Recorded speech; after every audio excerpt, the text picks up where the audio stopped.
the greatest D&D extravaganza in this world and the next, now back to its regular schedule here. Welcome to Goblins Under the Stairs here. You got Soul Rack the Destroyer here, ready to slash and bash your Sunday away, along with the greatest crew of Soul Rack the Destroyers he has ever seen. You got Fang the Mang, you got Wilmore Chaddington, and of course, to lead us on this epic adventure, you got the greatest D&D in all the land, and the gingerest D&D in all the land. It's Nate Gonzalez. Now take it away, Nate. Oh, thank you very kindly. I feel like it's been a while since we've all been together. Been a while. And yeah, I mean, those weekday games when we skip the weekend just kind of throws it off. But yeah, welcome back, everyone. Thank you for joining us for this lovely Sunday night edition of Goblins Under the Stairs. Let's go ahead and just do a quick little recap and jump on into this thing, right? So, yeah, last time we were all together, you guys started off at this battle site where there was a ton of Uthgard barbarians, over a dozen of them, and 2 frost giants that were laying there dead. And you guys were investigating the site, and upon doing so, this mutated frost giant that you guys thought you slayed at this giant relic site approached you all and was not very happy about what you guys all did to her and leaving her back there for dead. Put up a good fight. Solrak, Fang, and Wilmore did their best to take her down, and with some good moves, Wilmore using heat metal to have her drop her anvil, Solrak doing some nice slashes, and then of course Fang using his burning abilities, his flame abilities, to sear into her skin and make sure she doesn't have that regenerative properties that she does have. You guys were able to take her down. Later, slaying right there, Wilmore cracked open her brain, or her head, and had Sanity nibble on a couple of her brain matter a little bit. And you guys checked out the site a little bit, didn't find too much more interesting, decided to keep on heading your way to the Sea of Moving Ice. And as you guys got to the shore, you saw what looked like a human figure that was crawled right out of the water right there, the frozen waters. He was lying there frozen stiff, a little bit of snow and frost covering his body. Investigate him a little bit and noticed that he was wearing all black and that there was a crate up ahead in the water, a few crates actually, that seemed to have sunken in through the ice. Perhaps he was carrying these. So you guys did a couple quick maneuvers, had Cuomo grab a crate, and Solrak shot an arrow down into one, and then you guys were able to wheel that in off the ice and into the shore. Found some ledgers, a nice stack of silver coins. It looked like maybe the ledgers were from a gambling purposes or some sort of betting purposes. There's a goose symbol on the crate as well. You guys are all right. Let's collect this money and get sailing, right? So set off to the sea. You put on that folding boat out of the box and dropped it into the water and began setting sail. It was pretty easy sailing as you guys drifted into the night. You saw a beacon shining and heading your direction. It seemed to be another small ship as it approached you all, and on this small ship was this dwarven man who had some strange accommodations for you all, some oyster shooters and some raw seafood bar stuff. He was a strange fellow, but he did give you some nice, insightful information on Svardborg. He sailed off into the night, and you guys were like, all right, let's it's about probably a good time to call it a night, get some shut-eye and get some rest. Wilmore quickly, he's like, let me just check out below the ship real quick, and he saw a school of knucklehead trout swimming beneath him, so he's like, well, shit, let me shoot out an Eldritch Blast and see if I can get one of these real quick. Maybe not the best idea, because when he did that, something chaotic happened, and caused in a portal to the abyssal plane to to the Shadowfell to rip open in the water right there, and out came this buzzing humanoid flying creature with this long needle nose attached to its face. Kept on knocking you guys out unconscious with this droning sound that was just driving you guys nuts and rattling inside your skulls.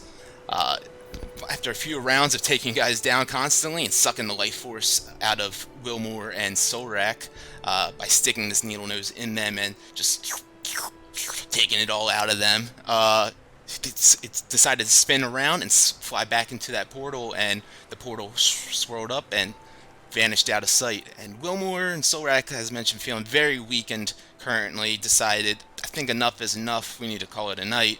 Fang, why don't you take the helm, lead us throughout the night for a little bit. We're gonna go and get some rest. So Fang and Wilmore found nice sleeping quarters in the cabin of their little ship that they have here, currently unnamed. And Fang, he took the helm and is sailing into the night currently. Fang, as you sail into the night, it's a pretty calm evening currently. You see the stars shining above you and the moon guiding your way as well. And it doesn't seem like yeah, too much of interest happening now that the excitement of this strange encounter has seceded. What would you like to do? I'm just gonna keep on looking out for anything. Uh, Me and Cuomo both look pretty tired at this moment.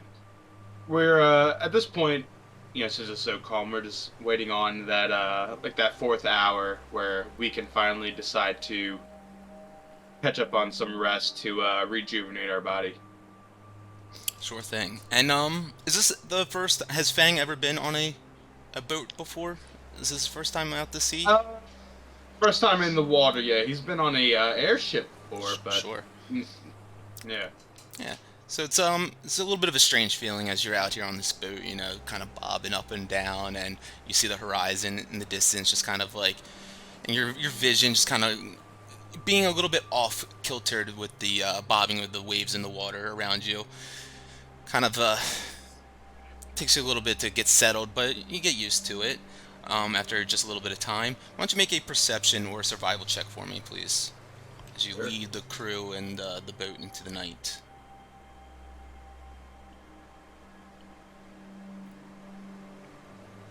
A 10. 10? Sure. Ooh. He crashes the boat and we die. Game We're on over. a sail, you guys. Uh, you have like your head on a swivel, and you're like I said, maybe feeling a little bit uneasy from the rhythmic waves just kind of bouncing up and down on the boat, um, and you feel like you don't see anything in the distance. No, nothing to be wary of. About an hour goes by of you watching. And you feel like the ship starts to slowly decelerate just a little bit. Hmm. Huh? Well, maybe the wind's starting to die a little bit, and it's not blowing the sail as much. We'll try and keep the guys rested, and hopefully it's not much of a issue at all. Let's let's keep trekking on, I guess. Okay. So keep on going on a little bit further, and yeah, you go on about another 30 minutes, and it's noticeably so the ship is getting slower and slower. Well, I know you noticed that the ship is getting much slower as we go on. Why don't you fly me around the perimeter of the ship? Let's get like an aerial view, see if there's anything possibly hindering us right now.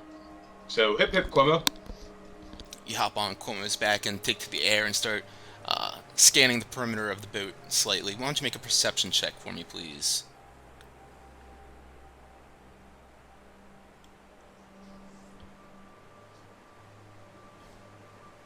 17.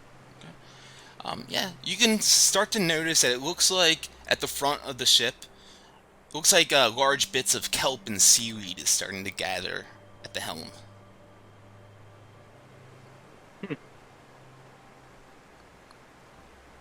Is that like the area right above the water, or is it the area of the ship below the water? Like where the water and the ship meet, and like kind of like at the front of it. Hmm. Yeah. Okay.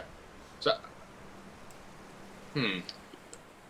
Let me see if this will help. And as I take my quarterstaff, I stand at like the very front of the ship and just take my quarterstaff and kind of just rush it off the side of the boat and see if that kind of picks us back up.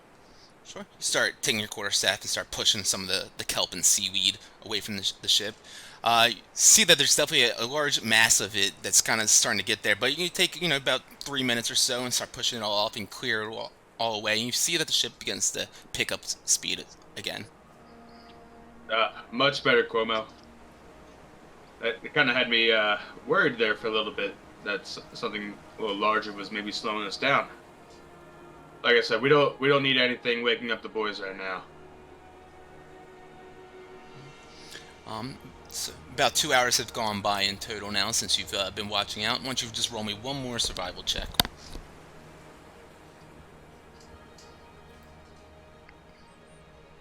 20. 20. You look out into the ocean, to the sea of moving ice. See that seems to be a nice clearing ahead of you. It's getting pretty late in the night now. You're definitely feeling a bit tired, but you make sure that before you were to head to bed that there's nothing of caution or of danger to worry about in your guys' vicinity or coming up at all, and you feel pretty safe to say that it's probably a good time for you to get to bed, and you'd be pretty safe to go. All right. Yeah, I think it's time. I think now's a good time for me to hit the hay, Cuomo. As I kind of curl up in a ball, like over in the corner, and lay my eyes to rest. Okay, absolutely. You find yourself a corner, Cuomo, and shut your eyes gently and drift off into sleep.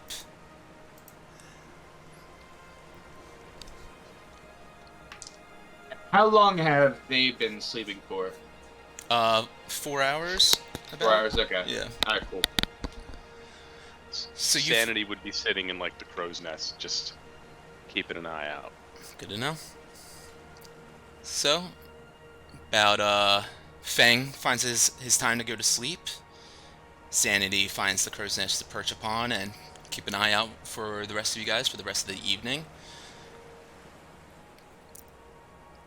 A couple hours go by, and the sun begins to rise.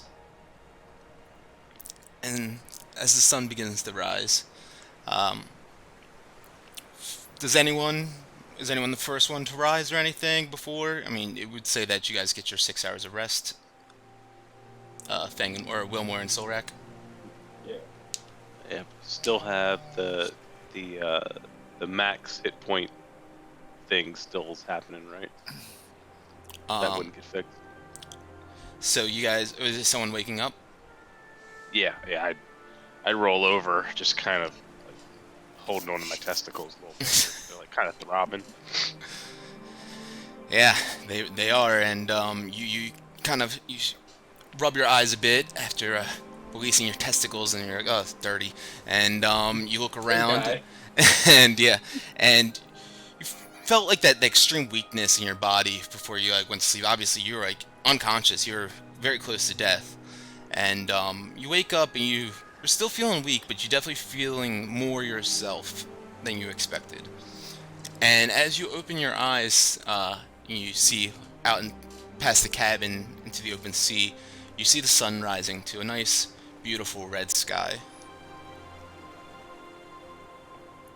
Red skies. There, I think to myself, isn't there a sailor saying, "Red skies"? Just, if the sky is red, there's like bad weather or something. I don't know off the top of my head. Make a wisdom check.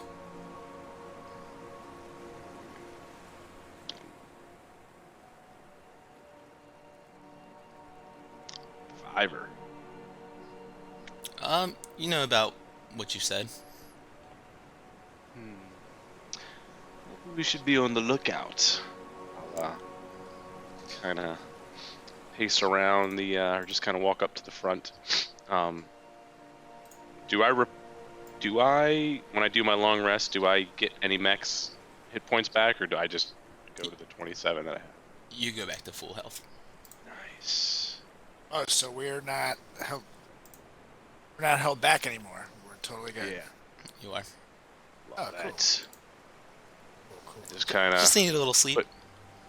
put my Just need a put my little foot up sleep. on the front of the ship, and Sanity comes down and sits on my shoulder, and I go, "Aye, matey." And I just kind of look out to the sea like a pirate. Love it. Love it. Yeah, you. But You- I see Fang sleeping in Cuomo, so it's a whisper. It's "Aye, matey." Respect. As you look out to the sea and watching that sunrise in the distance in the horizon, and watching the red of the sky kind of turn this like pinkish hue, and then just like kind of a warm, orangish, grayish kind of hue in the sky as it's just like an hour goes by as the sun rises. Solrak, I'd imagine you'd awaken by this time now. Yes. And I'm feeling quite upset at the damage I took from this creature. And I'm laying there, looking up at the sky, just thinking to myself, just one of those days you don't want to wake up. Everything is fucked. Everybody sucks. You don't really know why here, but you want to justify ripping someone's head off. And then I just slowly get up, and I just start thinking of this goddamn creature again here.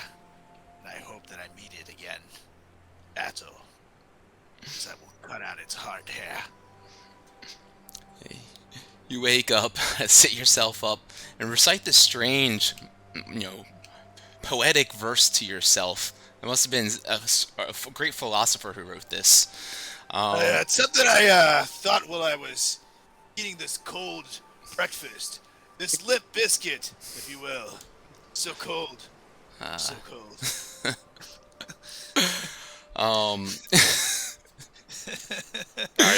I cast Magic Hand and offer to firm up that biscuit if you like, Soul Rat.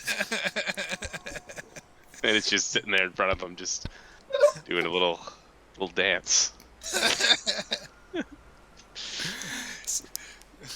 Thank you. I'll take the biscuit. This I guess dancing not. biscuit. And then I turn back to the sunrise.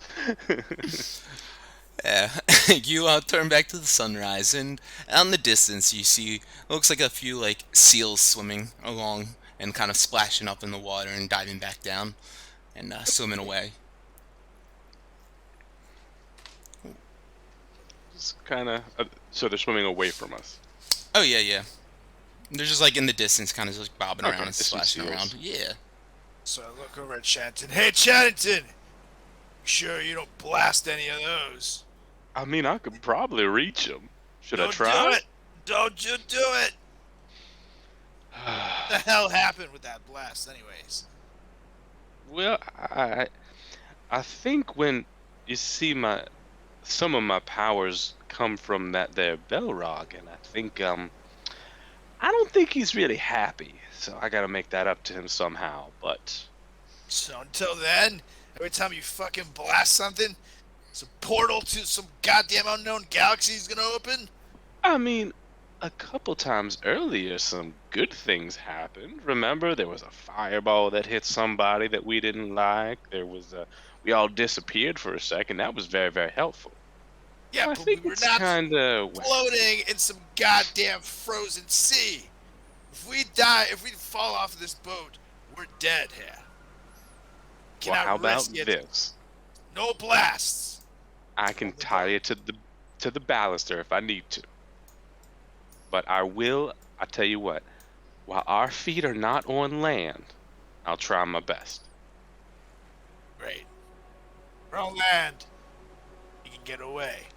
On water, something happens to this boat. I can't even imagine how long we'll last in this water. Probably There's a minutes. fair- Especially with Fang's bald head, we'll freeze in seconds. Look at that thing. It's not equipped to take these weathers. I just look at his shiny bald head.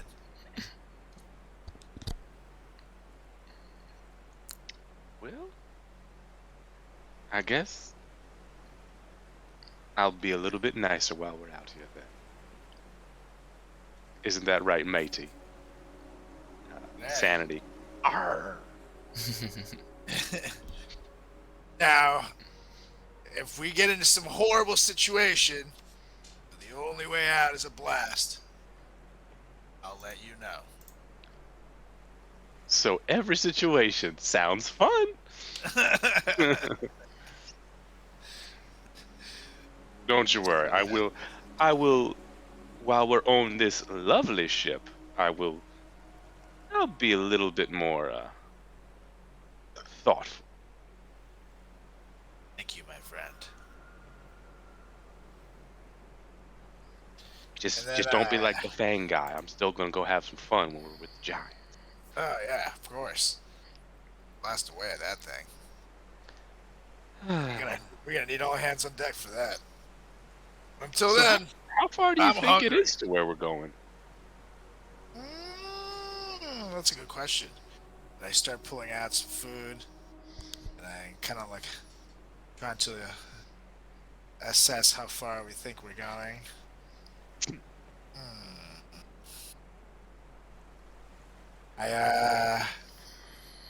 Whatchamacallit, would I know how far it is? Can I take any kind of roll? You guys never really asked Harshnag or anyone that sort of question, or even what Swordward looked like. I mean, you kind of asked the guy that was selling the oysters on the ship a little bit about the details of it slightly, but you guys never really asked anyone about too much about it. So I'm just grabbing some food and just stuffing it in my face and going, nope, no idea. Gotta hope for the best here. I wish I could give you a roll, but you guys didn't ask anyone. I thought. Now I know Fang's asleep, but I'm pretty sure we asked the guy at the Tiki Hut, like how much time of travel it would take to get there from where we were with him. I don't And think he didn't give you like a distance or anything. Okay. All right. Yeah. Yeah. No, we have no fucking clue. You want some of this? And then I just pull some like half-eaten like jerky that I'm munching on. I go, well, I mean, we're gonna be here for a while, so we might as well. I'm just gonna take a little bit, munch it. How's Fang looking? Does he look well rested? He's been out for about 5 hours now. You imagine he might need a little bit more sleep. Just a little bit. And I go over to the corner. Enchanted, don't look. I've been holding this whiz for hours. Zoop. And I just start peeing in the ocean. The sea, I mean. Hey, look, it's melting the ice.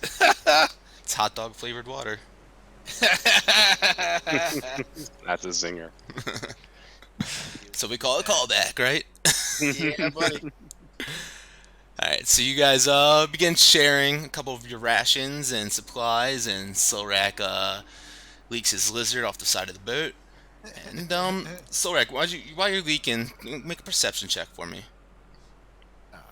Matter? This is with sight, so just regular. Okay. Perception. Just roll away, biatch. Oh, that's an ally. So That 2. one?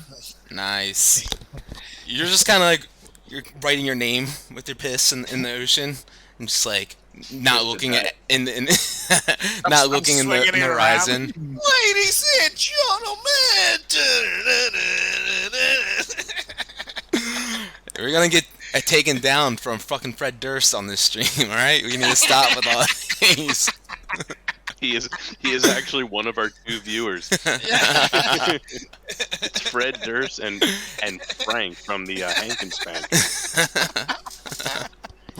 Mr. Durst, thank you. Yeah, they actually work together now. Oh my god. So yeah, you pull up your pants and turn back around, and It's about this time where Fang starts to open up his eyes, and looks like he's rested enough now. Over I there. kind of like sit up and arch my back, and from like the top of my neck down is just this chain of cracks. And I slowly get up and like hold my back. Ugh. Guys, that was the worst night of sleep of my life. This wood has no lumbar support. However, I will say, you guys look night and day better than last night. I was a little worried that maybe we'd have to hit a temple to Thander in Svardborg, if there even is one. But, like I said, you guys look much better. Huh. Wow. It's amazing what a long night with some hard wood will do to you.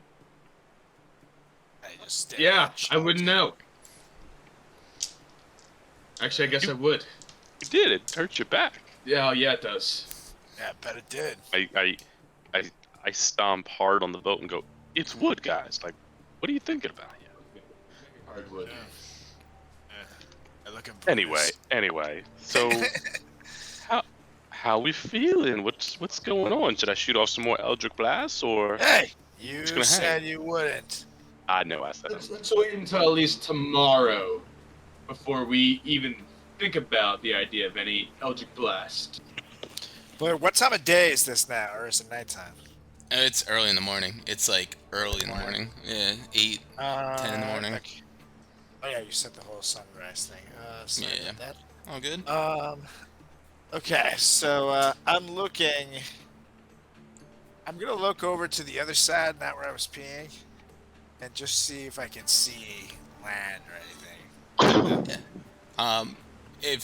Make a perception check for me, and if anyone else wants to join in, you guys can feel free Yeah, as well. I'll also send Sanity out Sure. 100 that I Is it can. 12? Sure. And I'll just do perception and then just subtract 2 from this. Ooh, 24, so 22 is what one, yeah. Sanity would roll. Cool. Sanity flies out. Are you looking through her eyes, or are you just sending her out? Yeah, I would roll the head back. That's why it's her perception roll. Gotcha. Cool. You start looking through Sanity's eyes out into the sea, flying out about 100 feet out, and getting down close to the water and kind of searching all around. And you look out to the distance to look for some land. Out in the distance, you don't seem to see any land mass. You just see large chunks of glacial ice rifts kind of floating in the sea there. And Sanity though catches a glimpse of something iridescent in the water. Oh boy, gentlemen, there seems to be something glowing for us modern folks in the water. Before we even think about any Eldritch Blast, Chaddington, it wouldn't hurt to try my idea out.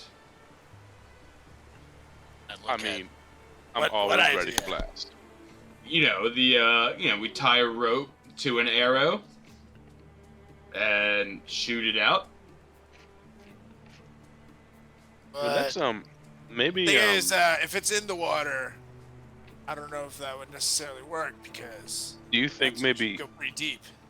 Do you think maybe you and Fang could go take, or you and Cuomo could go take a closer look?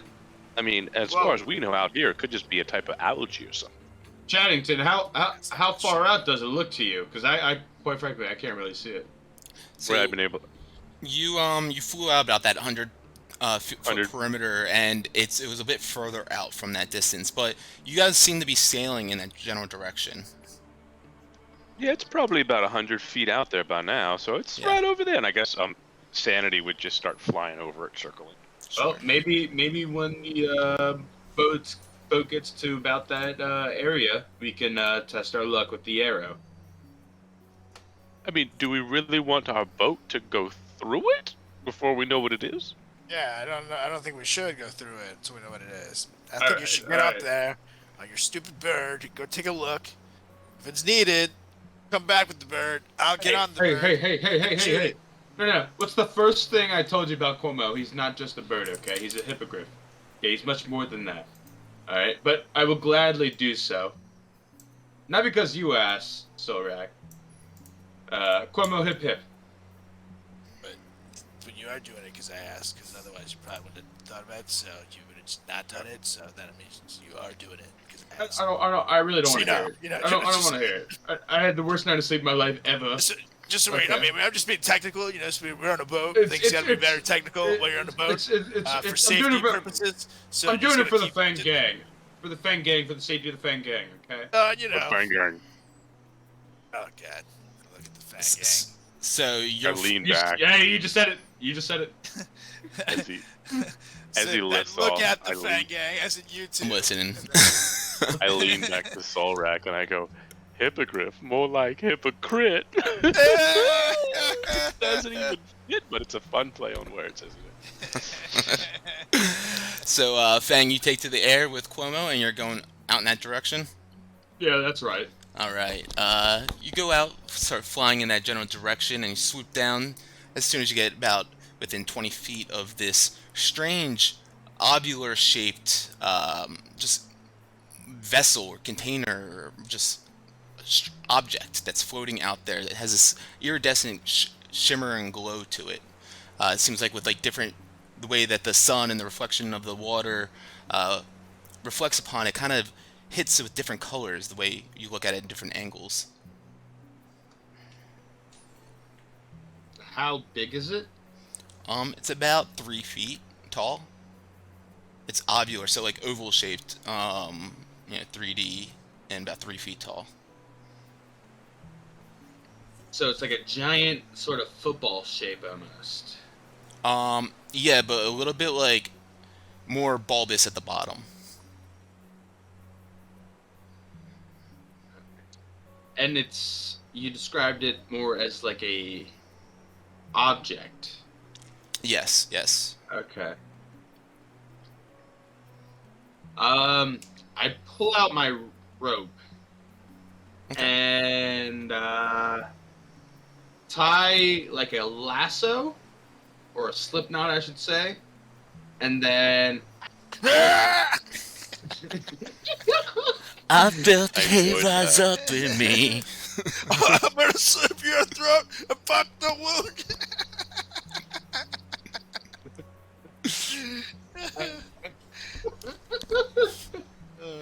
and I have Cuomo kind of swoop down like towards like the almost like to the level of the water, and he's just hovering above, and I like throw the rope around it and pull it so that it's around it and nice and taut. Okay. And- Make a dex check for me. Dex check. Yes. You can add. Actually, no. Just leave it like that. Was that a? Yeah, let's check. A 7. Yeah. So you feel like you tie the slip knot around it, and you go and lasso it down and throw it down towards this object.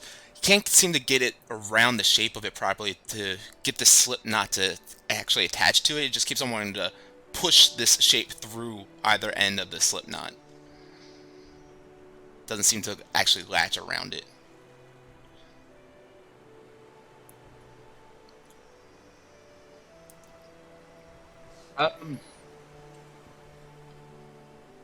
Cuomo, I'm having some trouble here. Perhaps maybe you could grab this with your talons and hold on for dear life, and maybe as the boat approaches us, we can then hoist it up into the boat. Yeah. So you're having Cuomo grab it with his talons. Yeah. All right. Yeah. Easy enough. Cuomo's got some big enough talons. Goes down, grabs this object out of the water, and lifts it up out. And you guys begin flying back to the boat with this in Cuomo's talons. And as you guys can see it now, a lot closer. As I mentioned, it's about 3 feet tall. Has this weird, shimmering, like color-changing look to it. And as you guys can see it now, it has these strange symbols and design on it as well. Has like the symbols of like a starting from the top, it looks like there's a line that goes down and spirals down around it, and then along on each side of it there's 4 lines all situated in different ways. One with them all parallel vertical, one diagonal one way, one horizontal the other, and then one diagonal the other way. Can you say that again? Yeah, so like if you like look at me like this, so like there's like 4 lines on one side that were like this, on the other side they're diagonal like this, on the next side they're diagonal or horizontal like this, and on the next side they're diagonal like that.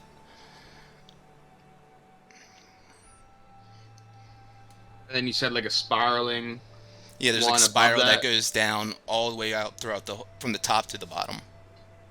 Like going around the entire object? Mm-hmm. Okay.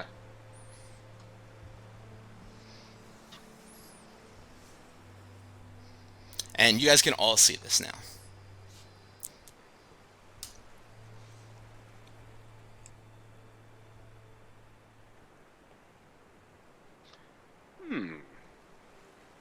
Is it still like shining?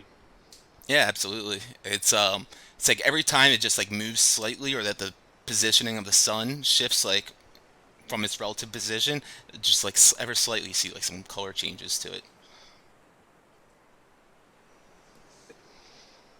Does it look? You said it's three-dimensional. I mean, does it look like an object that would hold something inside, or is it just strictly for the purpose of holding these like glyphs? Make an investigation roll. You guys hear me? Yeah. Yeah. There we go. 18. Your thing was just on mute before. It looked like 18. I was toggling it on and off because it wasn't working. Gotcha. God damn it. So with an 18, you notice that there seems to be some sort of seam, just ever so slightly along the bottom third of this shape of the whole object. And so with that, you'd imagine it's almost like an urn or some sort of vessel. I try and I grab around the entire thing and try and like twist it off to see if that does anything. Make a strength, or you can make an athletics check if you want, if that's higher.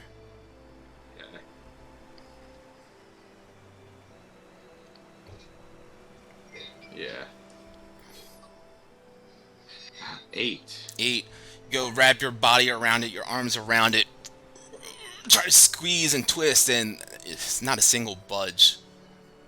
This thing is lock Solrak, solid.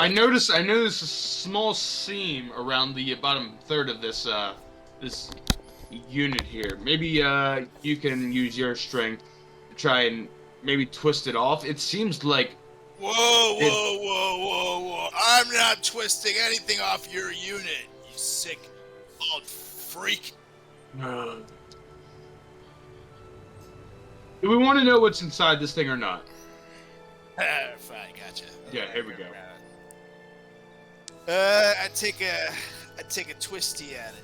Let me help you here. I'm gonna like hold the bottom. It's like, you know, like a pickle jar. It can like Sure. slide between your hands. You can make a athletics with advantage, Solrak. Let's see, twist this unit's chin. Athletics with advantage, you said? Yeah. Oh, well, good, because I'm gonna need it. 11. And 15. Solrak is just hulking out, trying to wrap his arms around this ovular shaped object and trying to just rotate and trying to lift off the lid or the top part of it, trying to get anything to budge off of this seam. You hear a little squeaking sound, but you only seem to move it a centimeter.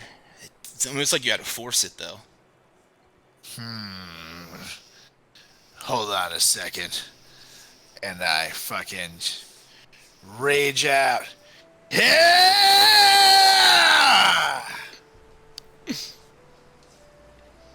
Alright, I'm gonna try it again. try it again, sure.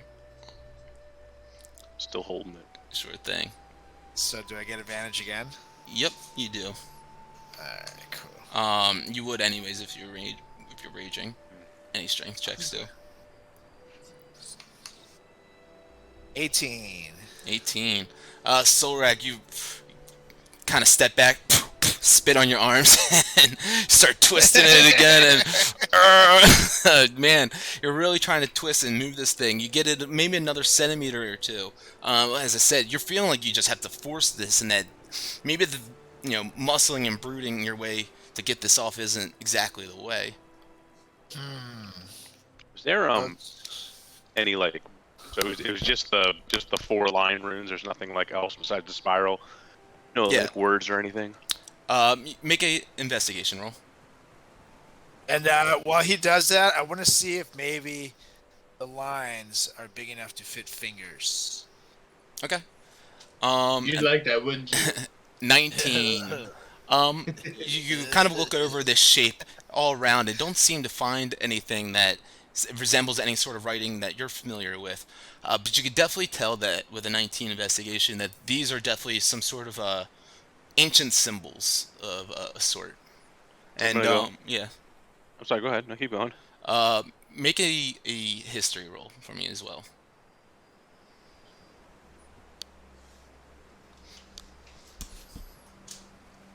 Rerolling that. Halfling luck, baby. Fiver. All right. Yeah, I mean, you can definitely tell that you've seen some ancient art and artifacts throughout your time and throughout Faerun, and I mean, you may have seen these symbols before or something that's similar to them, but you're not familiar with their meaning. I'm gonna go. Well, gentlemen, I have a proposition.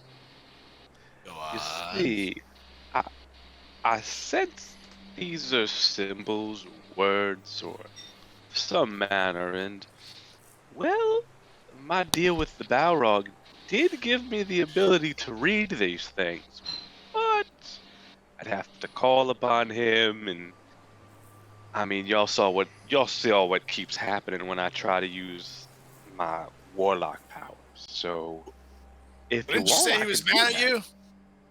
Well, I mean, it seems to kind of be random what happens. Sometimes it's good, sometimes it's bad, sometimes it doesn't even happen.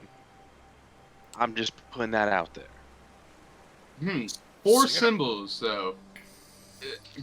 I take a like a deeper look at the symbols and try and just like see if maybe think really intently to see if it might have anything to do with the potential 4 elements that I have depicted on my arm. Make a let's do for that. Do a wisdom check. Now, I'm gonna see if they look like any language. 11. An 11. Yeah. Solrak, you can also make a wisdom check.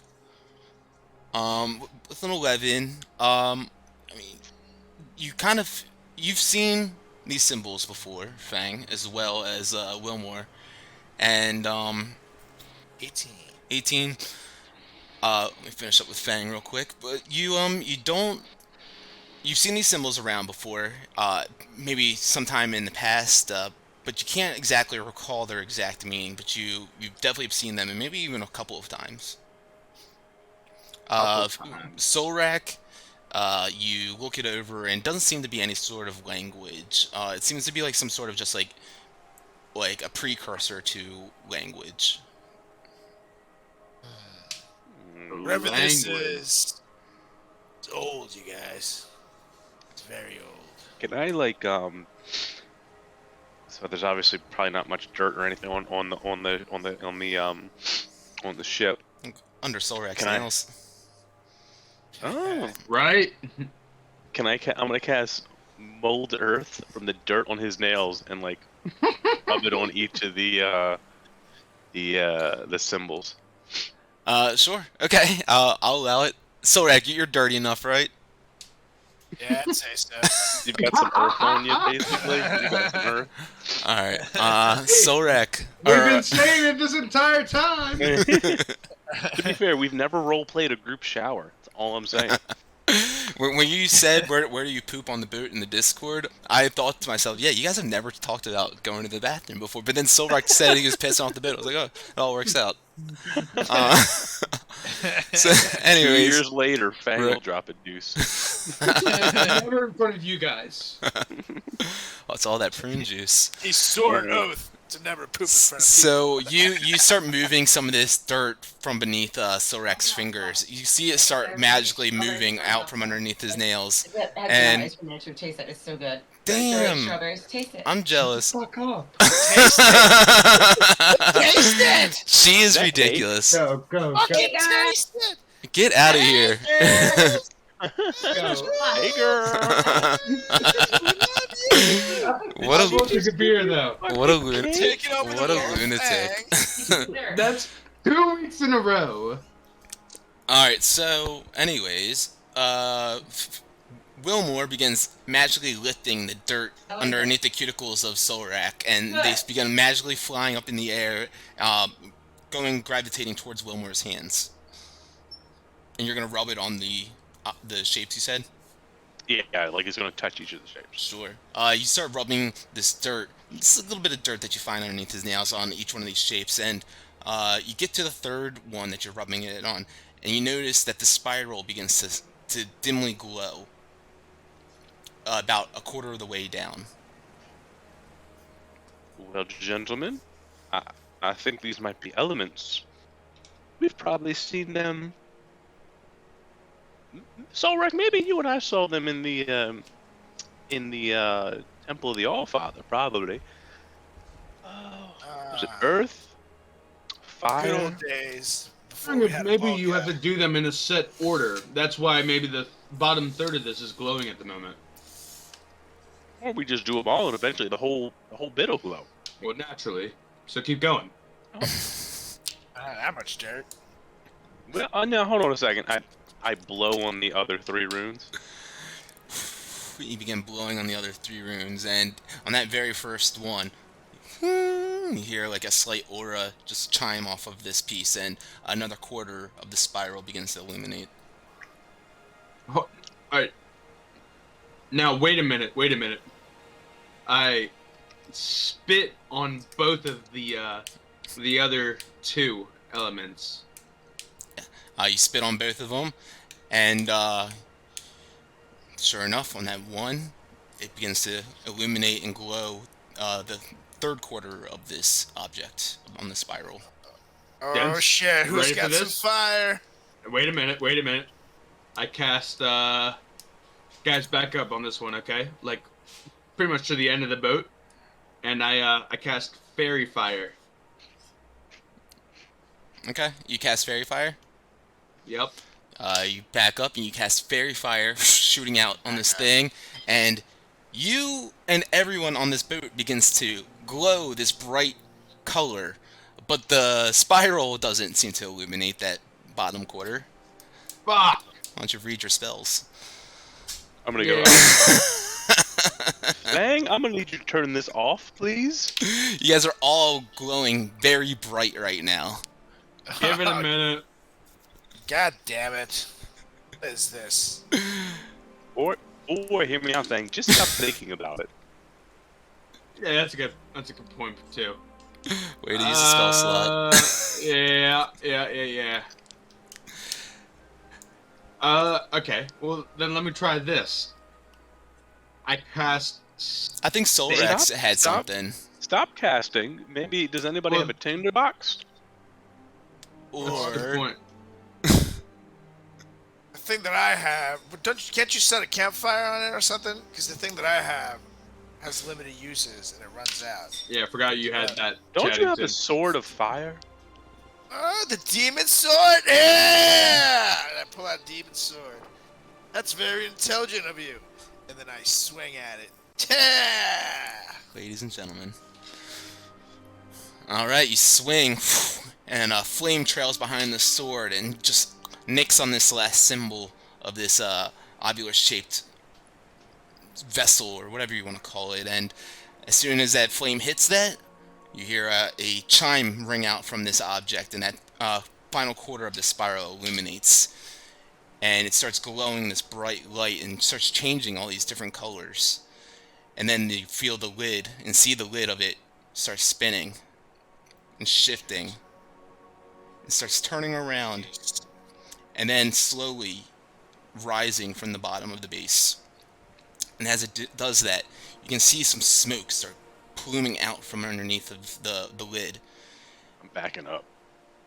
And the lid rises off and keeps on rising. And as it does, you see a whirlwind begin spinning and spiraling up in the air. And just kind of is blowing all this debris and water, all splashing it all around you guys.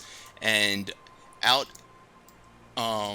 from this whirlwind, you guys can see this tall, blue-skinned, well-muscled humanoid creature with dark eyes, dressed in this airy, shimmering silks, with a mustache kind of twirled off on him.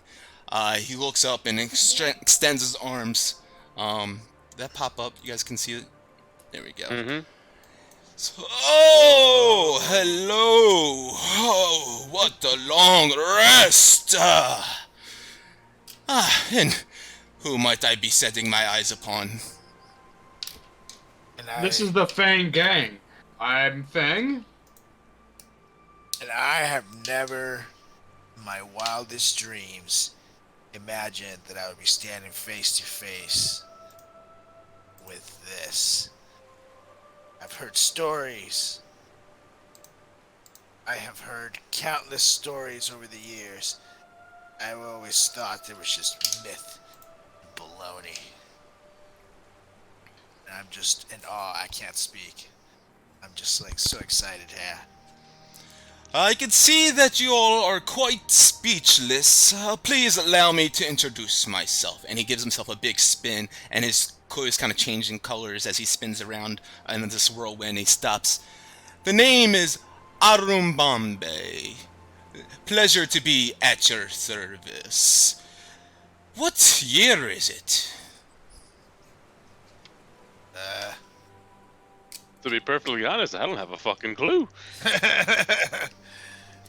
Well, that makes the two of us then. Huh.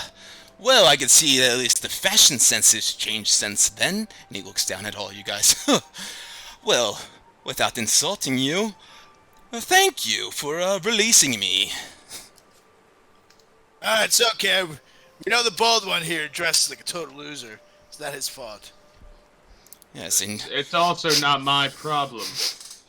one of you needs a bath as well. Oh. Yeah, that's the guy. That's the other guy over there. Yes, I sure could use one here. It's tough. Turn into a wolf sometimes, you know. He's Things extra stinky. this That's his excuse. this humanoid is just floating there, massive and just like standing tall, just floating, and just the water below him is just swirling, spiraling up, and just kind of lifting up with this whirlwind energy.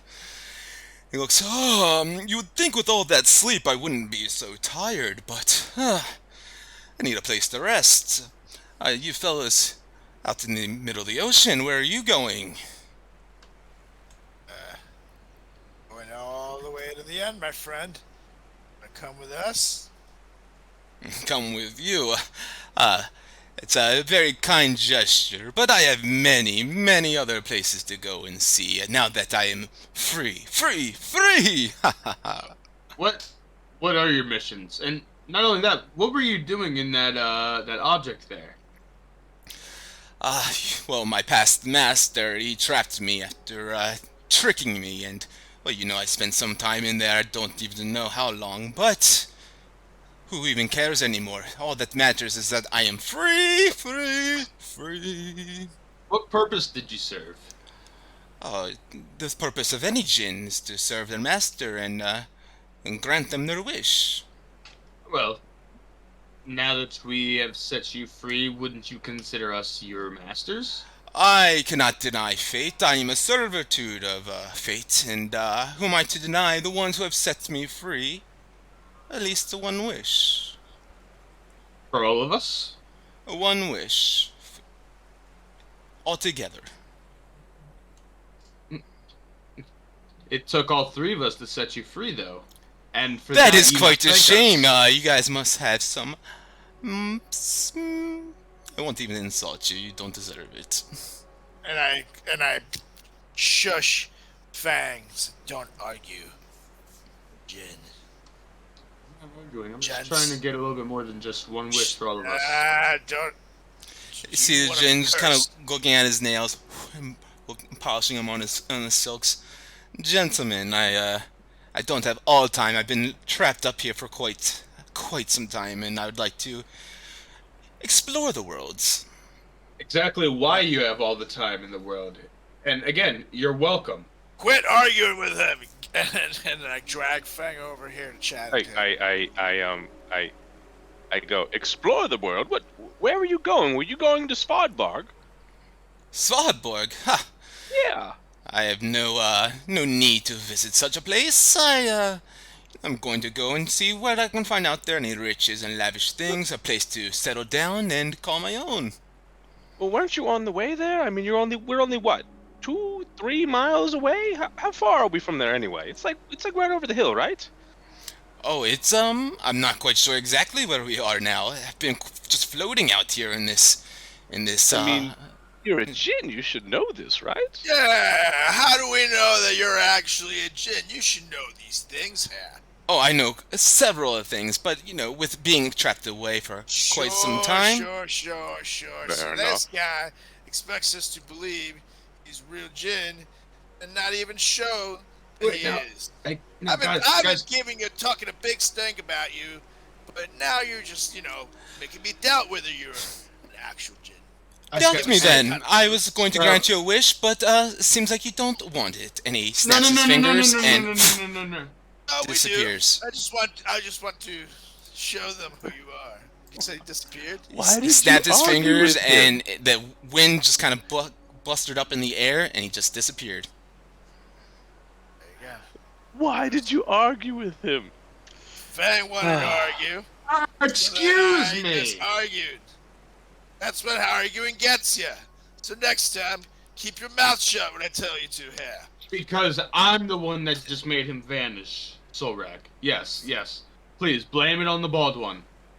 Yeah, I will. You got argumentative with him, so I decided to join in to show you what being argumentative with a No. fucking kid gets you. Say no more. Say no more. I was not being argumentative. I was trying to get him to tell us where it was. Ah, you were being Naturally. good, Madison. There was no argument. You were being fine. Oh well. I guess we're just sitting here now. Well, what we do, I'm gonna whittle my helmet. Genie! You guys all kind of like disperse, like after talking to each other, and like fuck you, like you guys, you fucked this up, and you feel that the whirlwind energy just kind of swirl up again, and like all around your guys' ship, and the water begins splashing up on the deck and everything. It starts rocking the ship back and forth a bit, and you guys start feeling like you have some sea legs and maybe getting a little woozy. I need everyone to make a dex saving throw for me. Oh, god damn it. God damn it. Dex saving. 20. 16. 10. 10.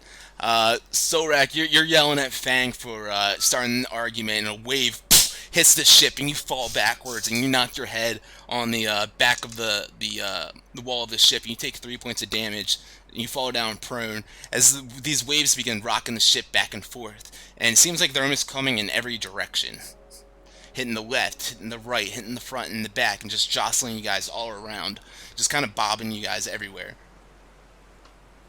Oh, shit. It's just is it wind or is it a choppy sea? Make an investigation roll.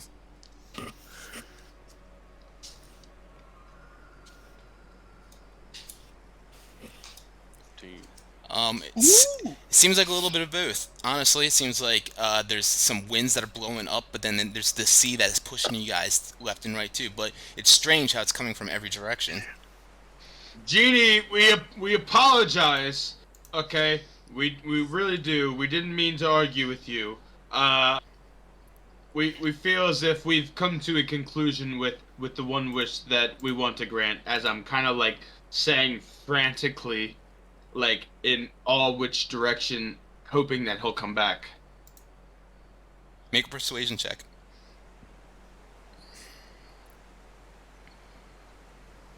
16.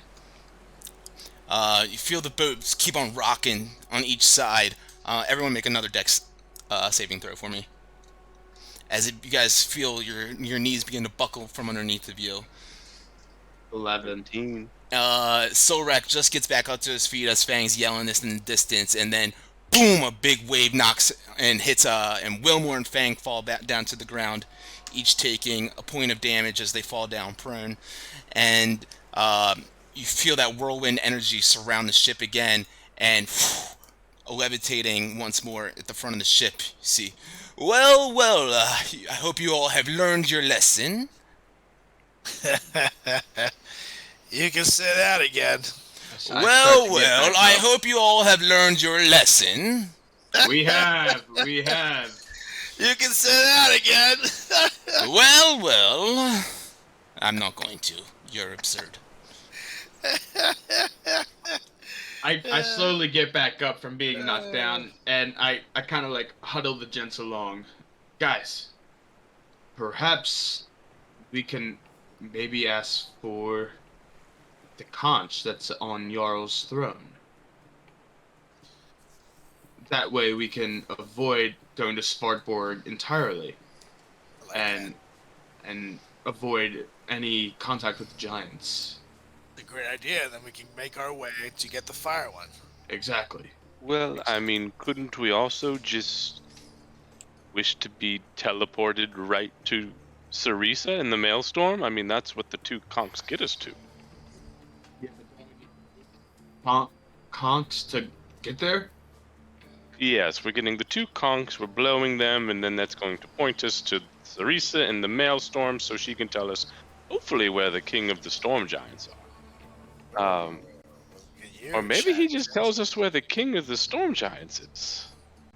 I mean, Channington, that doesn't hurt to ask, but I mean, yeah, I guess if that doesn't work entirely, then we can go with my plan, I guess. Maybe we just ask for both conchs. Yeah, I mean, we do have one wish. We might as well try. Channington, why don't you go ahead and ask him? And I'm sure you could probably persuade him a little better with your little self than I could. And I look over at Fang. Remember. Shh. I know. Come on. I sit there, and I mind my own business. La, la, la, la. Yeah.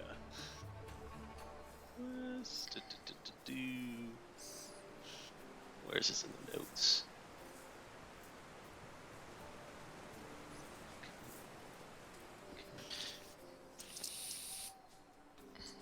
Okay, I think we can try this. Hello, my good friend, great. It was Al, right? Aru Bombay. Alaru Bombay. Have you ever been to Bombay? I don't even know if there's one here, but I hear it's great. Never heard of it. They name it after me. It's quite an honor. I mean, why wouldn't they? A great gin like yourself. It's a great point. I was hoping that for our wish, we could have the two conchs that will allow us to enter the Maelstrom. Absolutely. Your wish is my command. Whoa. I look over at Solrak. Was it really that fucking easy? I mean, it's not every day you just stumble upon a gin. Yes, and you want the two conchs to be able to enter Maelstrom. Or, you know what?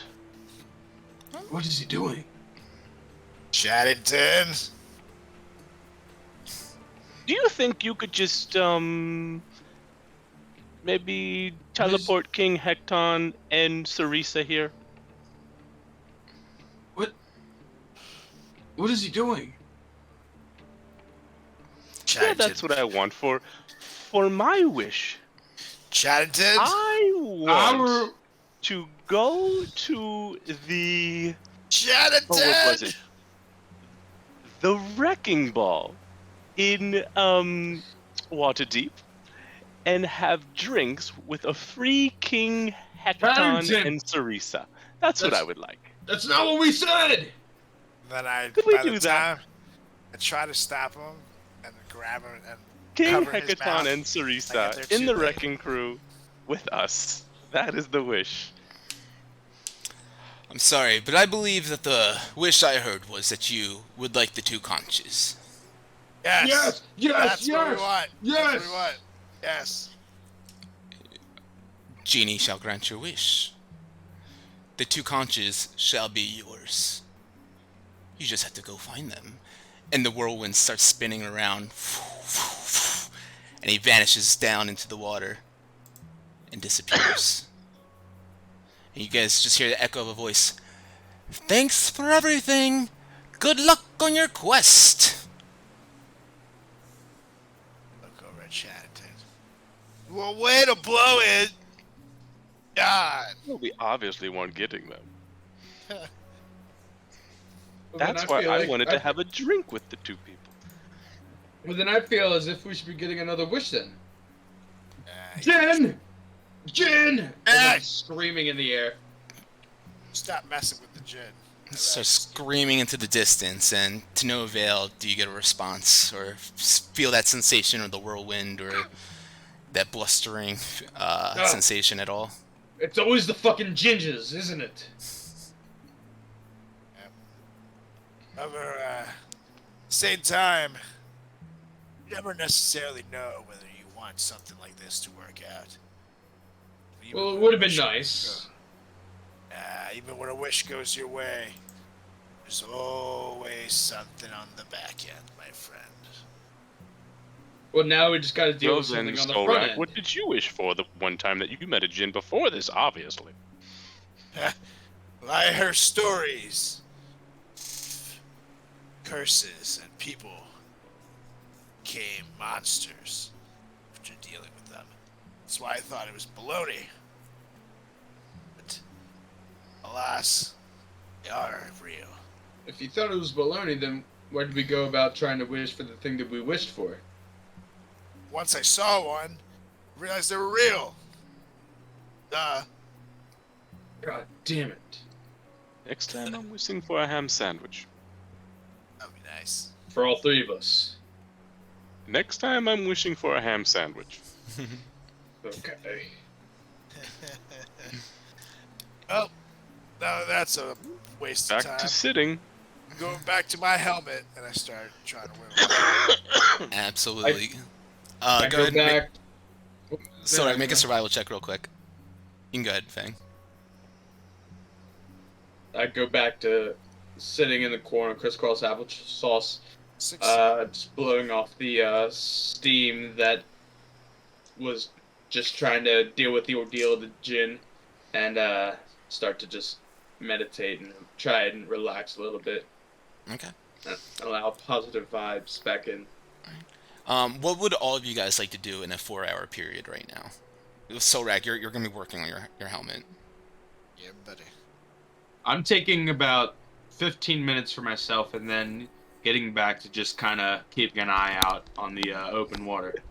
15 minutes. That's what he needs. That's That's all I need. man. He needs 15 minutes. That's about Well, 13 for minutes some- extra. For Right? some people like you, it takes much.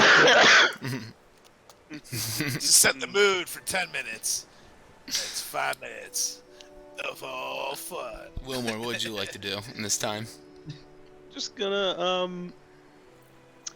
play my lute a little bit, write a little bit in my note, and He's gonna play with kinda- his flute while Fang plays with his flute. just kind of hang around. All right.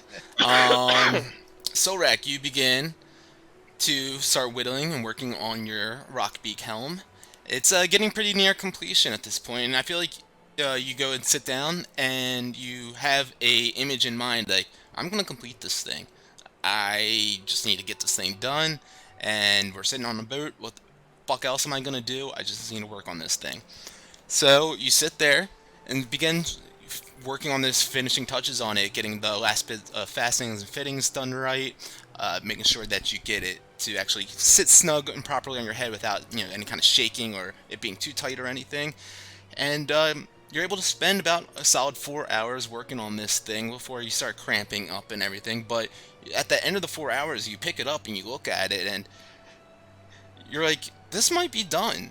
I think I'm happy with this. Like, this is a pretty completed looking helm. It's got all the makings of something that you can will make it successful and a pretty badass looking, and especially in the eyes of a giant, a kind of a fearful helm. It's gonna definitely incite some fear in their hearts and their eyes, because they'll see the Solrak, the Destroyer, the one who slayed a giant rock. They whittled his skull down to a helm, and now he's fucking wearing this about. You'll definitely be able to intimidate some giants with this thing now. Maybe persuade them a little bit better as well. So do you take it, I guess, and you're gonna put this thing on or something? I take it, and then I look at it, and then I say, he's Solrak, who slayed the rock.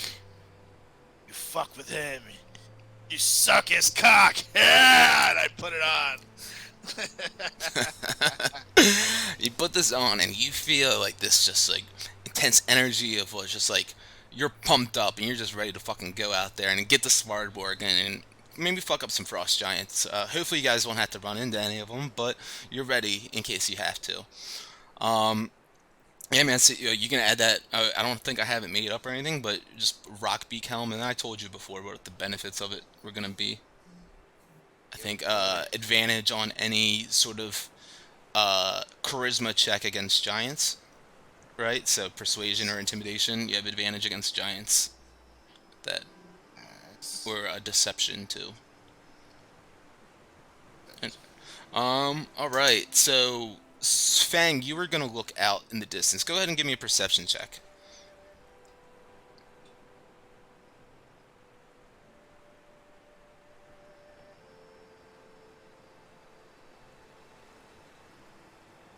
It was charisma, intimidation, and what else?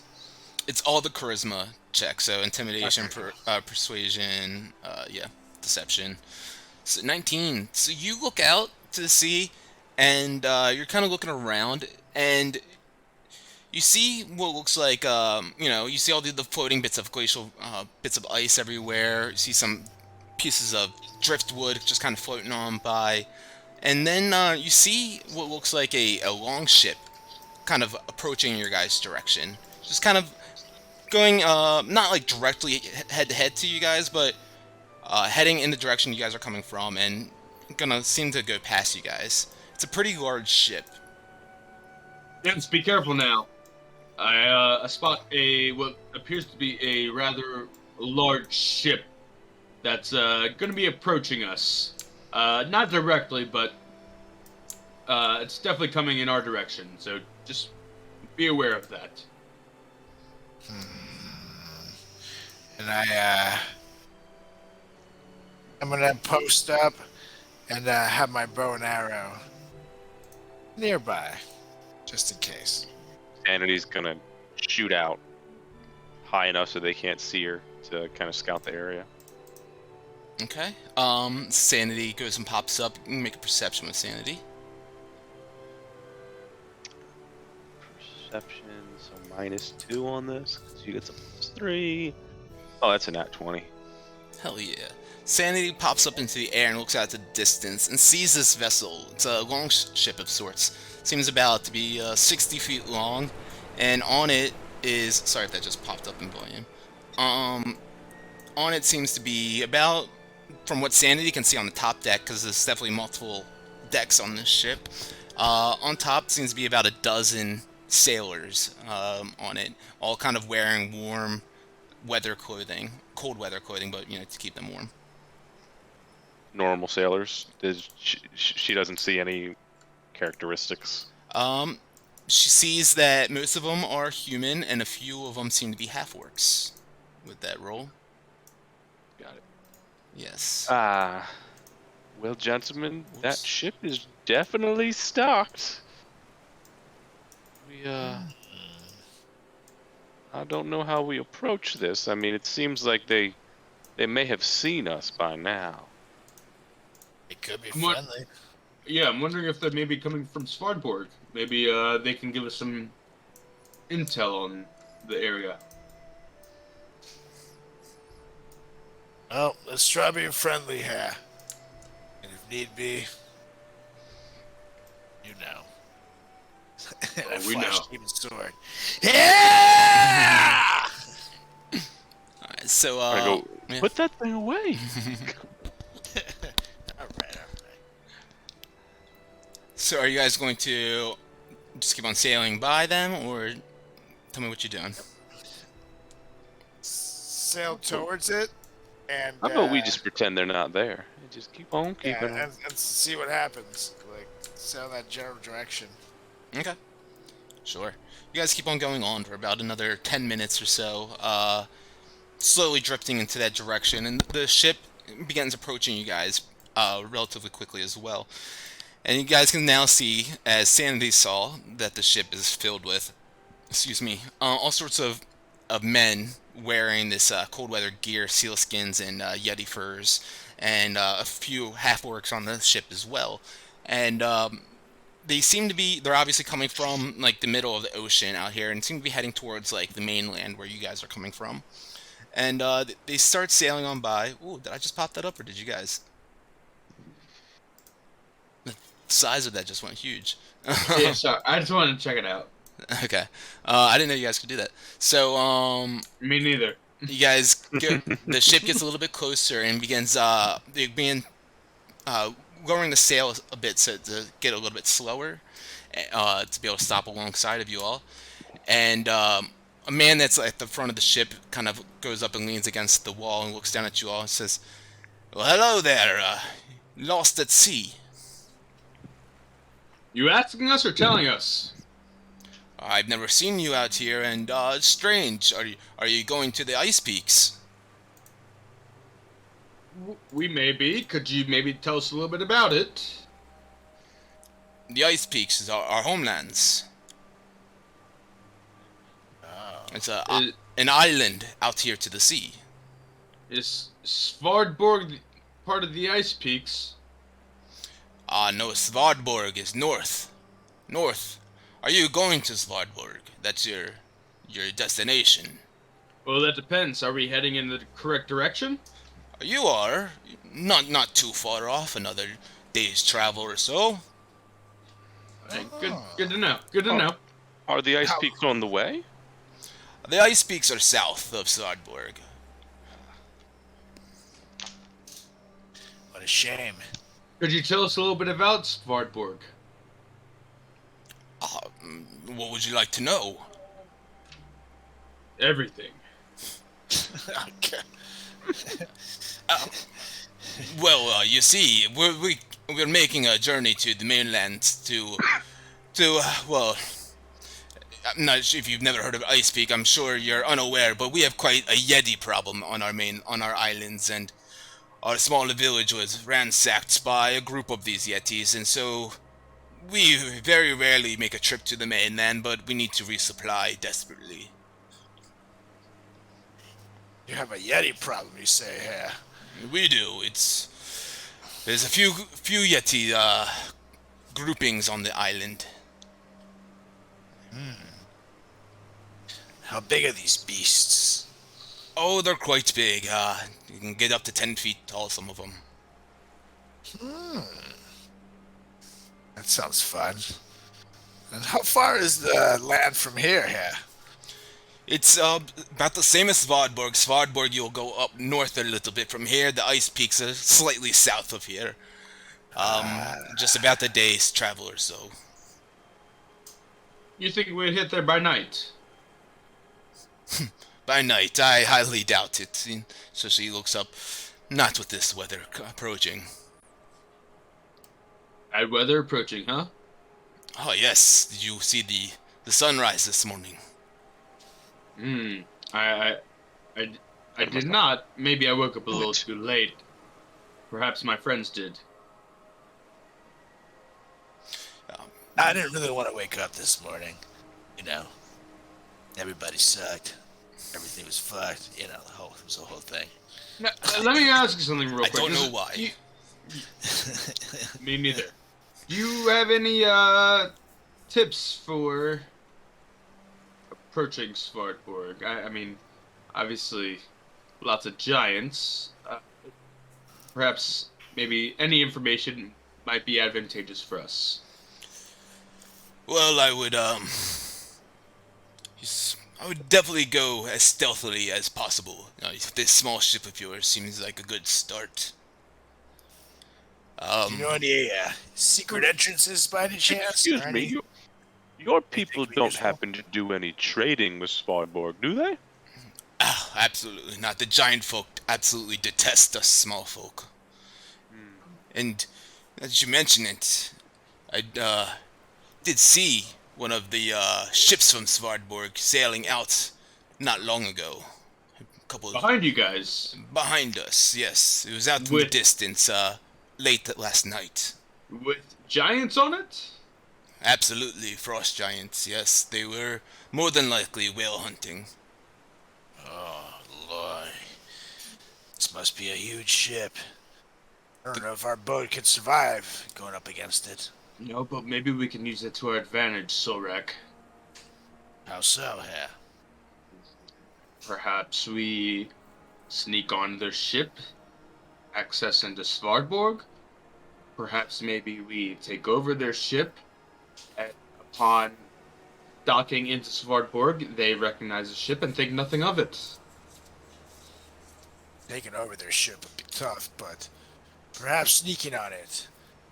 Good. Hey, how big would you say this ship would be? Be, big enough where it might miss our small boat? You're asking if you guys are small enough, your boat, that they might miss you. I mean, yes, we were surprised that we saw you ourselves, to be quite honest.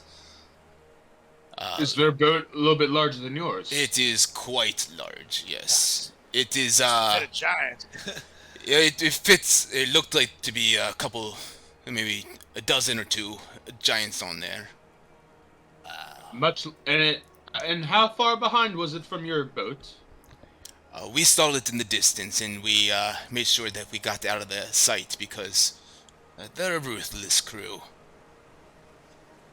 You said a dozen giants. At least, and I swear I saw the Jarl at the helm as well. You're all at the helm. That's good to know. Well, gents, I said we try to sneak on that boat.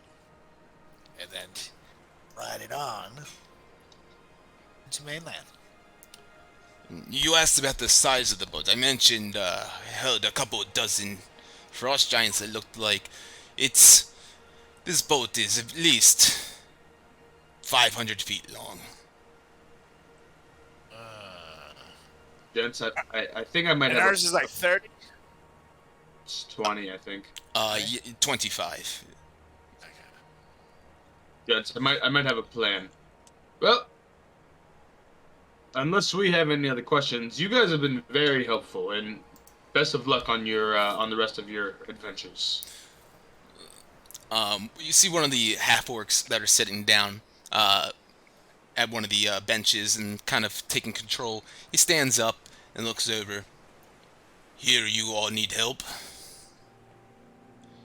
You seem lost and unaware of area.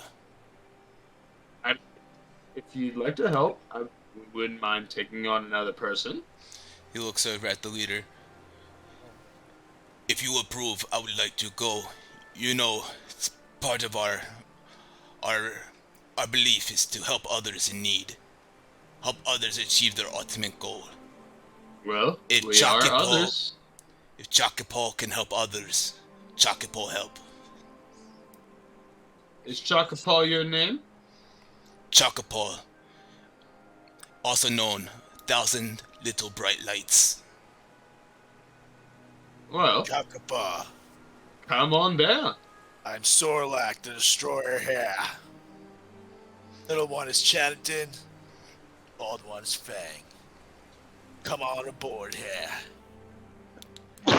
You see him. He's got like this kind of like reddish bandana wrapped around his head, and he's wearing these like seal skins as well. And he starts getting down. And you can see that it looks like his sides are kind of like held together in some sort of strange way. He kind of moves like in a little bit of a strange capacity as they push down a plank from their ship to lower down to your guys' vessel for him to walk down.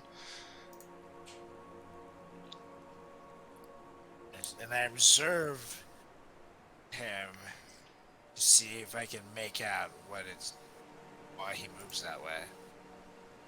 Yeah, absolutely. Make a perception check for me. Alright.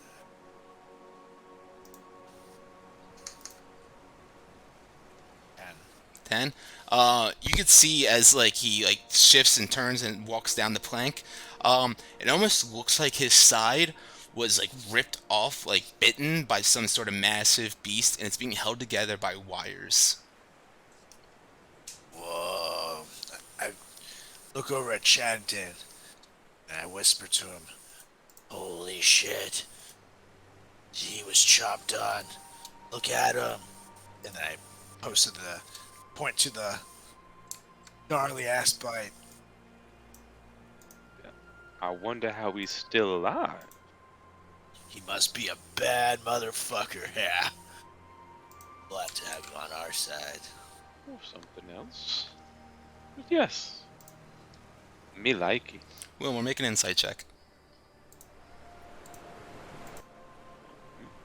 Insight.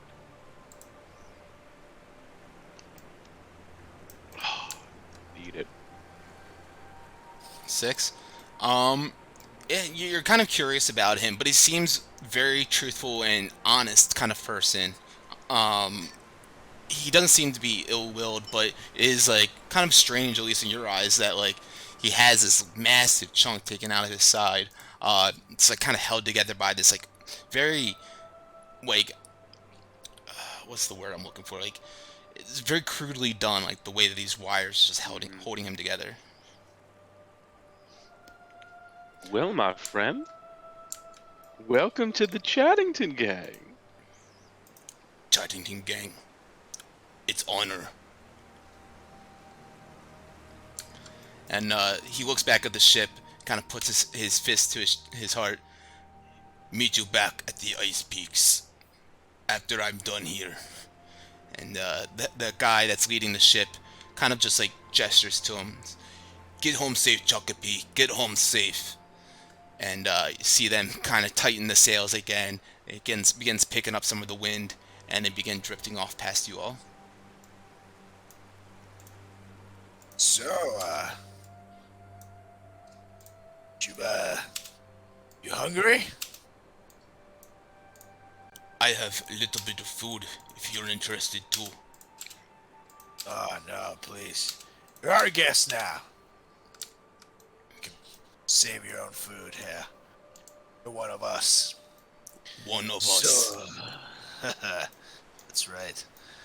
But, I guess I gotta ask the obvious here. What happened? And I point to his... Right?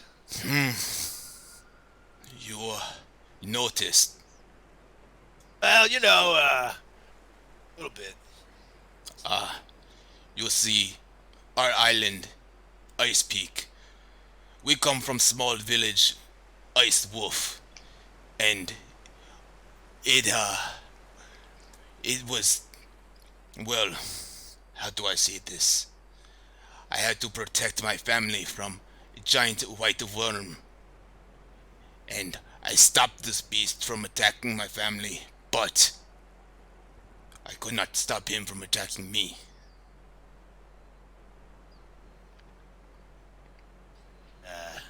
You able to slay it in the end? Chocopee always win at the end. He shine like 1,000 tiny bright lights. I like you, Chocopee. My family was slaughtered by some ruthless coward. I give everything be there in time to save them here. I stare off. You're a bad man, Chuckapee. I like you. Jokopi, understand. You do what you can for family when you can. It don't matters what you do in the time in between to strengthen yourself, your mind, your body, to make sure you can always be there for the ones who need it. That's right. That's right. I like you, Chuck. I feel like we're gonna be good friends. Jokopi, like you too, Zorak. Alright. You can see off to his sides, he's got these two shining scimitars that are just like these curved blades on each one of his sides. And then on his back, he's got this long harpoon, like spear, too. Whoa, those are badass, by the way. Thank you. You have a nice sword, too. Well, Hot. this whole thing, and I pull out Demon Sword. Yeah! Bright lights. Hot. I'll watch out open this thing, but don't worry. You're on the right side of the Demon Sword. You have nothing to fear here. No fears. By the way, who fixed you up? Village cleric.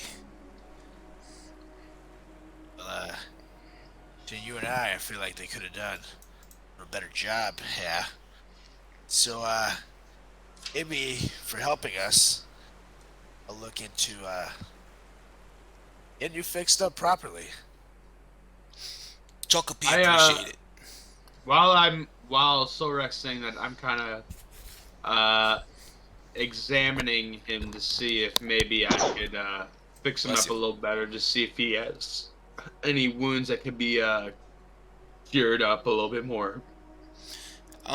You look him over, just kind of quickly glance at him over. He seems to be physically mostly healthy, like he's got as much health in him as he currently possibly can. Doesn't seem like you can, mend his wounds though in that kind of capacity, unfortunately. It's not yet. Say no more. Yeah.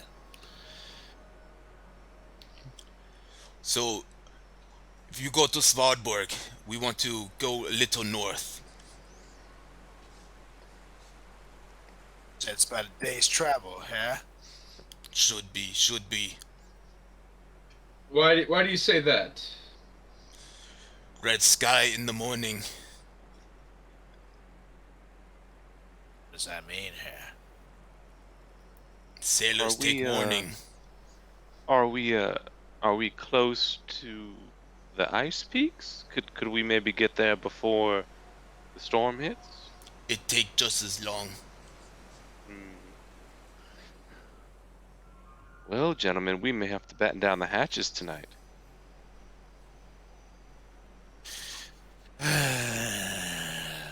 This is gonna be. At least we're not too far away from Svartborg, though. Day can be a long time when you're up in treacherous waters. Or We are just we gotta really get going to through try to tonight. hunt down this whaling ship? I think so. I think It shouldn't be too far behind. Which reminds me that brings up a good point, guys. Maybe we steer the ship towards the coast, perpendicular to us. And I collapse the ship. Maybe Cuomo takes turns flying us onto the ship that passes by us. I was gonna say we could use the cover of night and the storm if it does hit to hide us and get as close to the ship as possible. Especially On it. since, if you guys were to hop on Cuomo and onto the ship, Cuomo does camouflaged with the night sky pretty well. I like it. I like it. Well, then, should we decide to go any further, or should we, you know, steer it towards the ice north of us or south of us?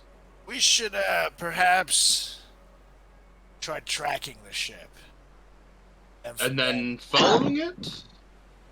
And then keeping an eye on exactly follow it, and then once we get to the right time, / when the storm hits. Yeah, I mean, I guess. Enough.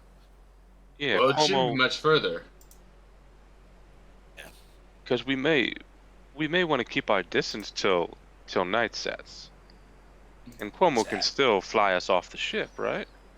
Exactly. He could, but would I gotta see if exactly I'd be able to collapse the shit down from a distance. Chocopi new here. Chocopi have ideas though. Oh, go on. Frost giant ship, big, lots of frost giants. Right. It's not at Svalbard right now. So it's empty there, is what you're saying. My thought, less giants at least. So we'll go straight there and avoid the ship. Like it. So you're suggesting go straight to Svartborg?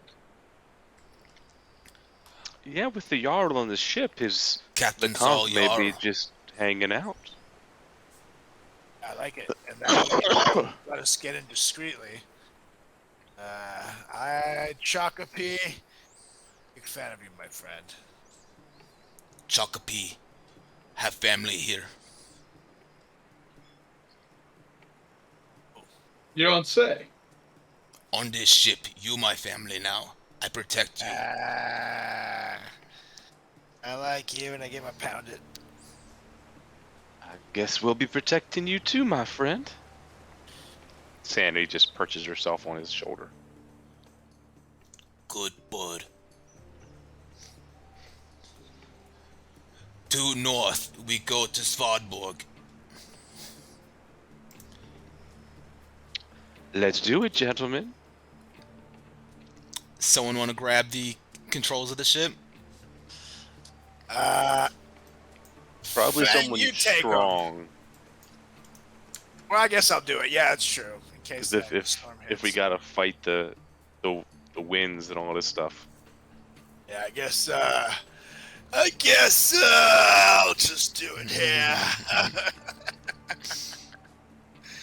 So, Solrak grabs the steering paddle at the front of the ship to steer you guys in the proper direction. Starts pushing you guys up and heading up north now, and you guys steer the ship and begin heading up on that way. It's now about noon, or 1 o'clock in the afternoon, and it's currently a beautiful day. It's honestly, like, it probably couldn't be a nicer day out here on the sea of moving ice. As I mentioned, like, you saw the sun rising, and it's been sitting up in the sky with very little blockage of the clouds, and it's pretty serene at this point. And as if, like, you know, the day couldn't be any prettier without a cloud in the sky and no snow, like, falling down on you. Of course, it's still a little brisk out as the wind blows on by, and the wind blowing and the sea moving ice, but it could not be more picturesque right now. So you guys just kind of gaze out into the sea and watch the waves shimmer out there. Chocopi, Seems tell us about yourself here. Where to begin? Chocopi, born and raised at Ice Peaks, small village of Ice Wolf. Raised to be a sailor, fisherman, hunting seals. And he kind of turns his head. Seals nearby. Oh, there's seals nearby now? Where? Kind of turns his head to the left and points, and as soon as he does, you see cresting the surface like 9 seals all swimming together in a pod, just kind of all bobbing up and down in the waves and swimming along with each other. And as I said, I mean, it's like beautiful out, and you just see these seals out there, and it's kind of like, it's like, holy shit, like they're right here next to us. This is very beautiful. I take a sniff, see how appetizing these seals feel to me here. Yeah, you can make a perception with advantage.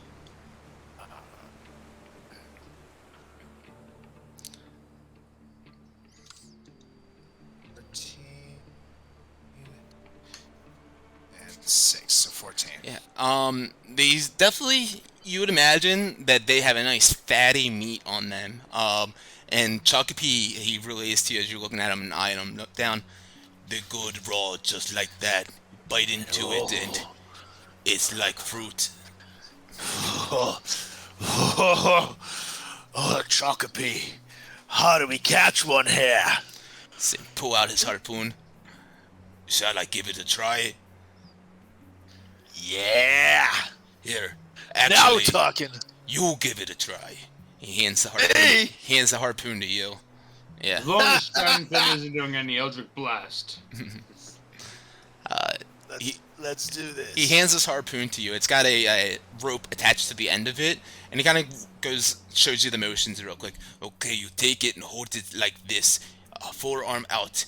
You extend back, pointing out to your target.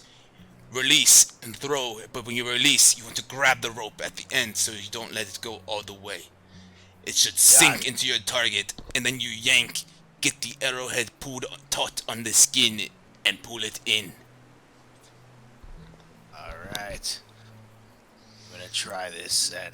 All right, make a you can roll like a strength Athletics? with your do a strength with your I can't think what the fucking word is called. Proficiency bonus. God damn, that was hard. Did you just have a brain aneurysm? I think I did. Reboot. Just gonna collapse now. Could not think of that word. I just say it like all the time too. Okay, 22 plus 4, 26. Goes flying out there, hits one of these seals, makes a squealing sound, and you see it just stab him right in the central mass. Chocopy, good job. Now reel it in. Yeah! And I'm gonna try to pull this thing in. Yeah, you start pulling it in, easy enough, reeling this thing in. It has no fight left in it with that 22, and you're just able to get this thing right up to the deck. And Chocopy says, "Good job, first try, you natural." Thanks, Chocopy. Got a good teacher here. Yeah, The expert. yeah. It's been a while. Hey, the man knows his craft. It's just like riding a bike. You, sir, know your craft. Thank you. Now, shall we enjoy? Let's do it here. You guys want some of this? And then I just fucking gnaw on it. Can't say I've tried seal yet. See, I'll have Chocopy a kind of small piece. he leads the way with slicing up and getting everything divvied up as he should. And you guys, Fang, you look out to the side and you see these seals still swimming by, and you're watching them just kind of swimming and following alongside the ship and kind of cresting the surface and bobbing back down. And you notice that like the numbers of them starts slowly dwindling down. You see 8 of them popping up and swimming together alongside your ship. And you notice just like 7 of them. And then after a couple minutes, it seems like just 6 of them are there. Alright, as this is going on, I'm giving Brutus some of like the scraps and shit so he eats. Alright, love it. Careful, guys. I think there might be something larger down there. You know, I counted 8 seals originally, and then Solrek caught one, and then suddenly 1, maybe 2 have vanished. What could be down there, Chocopy? Are there any creatures in this sea? Oh yes. Lots of creatures. what? Points. They eat seals? He points out to the water, to the seals. Look there.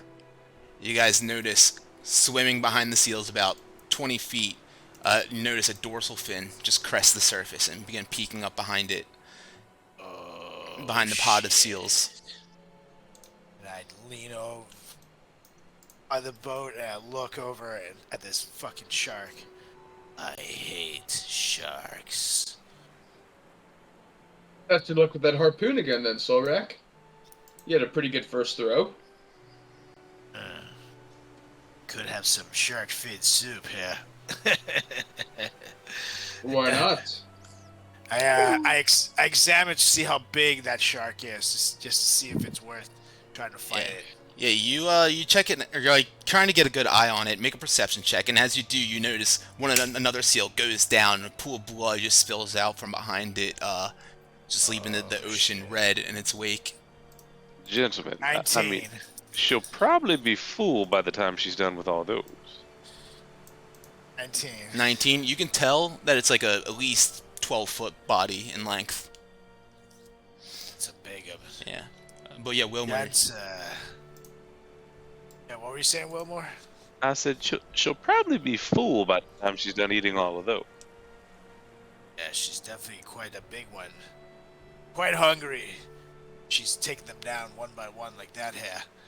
But at her size, I do feel like we could take her down here. However, I need some help. Chocopy, I'll throw it. Will you help me reel her in? If it works. We can give try. Have you ever caught a shark before? Smaller than this. Do you think it's time for us to try to catch this? We can certainly try.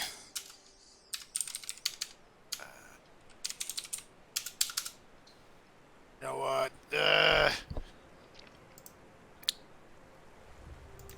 I don't know if it's worth it, gents. I don't think we should. I mean, if it's not messing with us, it's just another peaceful animal. Yes. See another Feel seal like, get ripped apart and taken down beneath the decks. Feel like We already got our dinner. Yes, exactly. We should conserve our strength.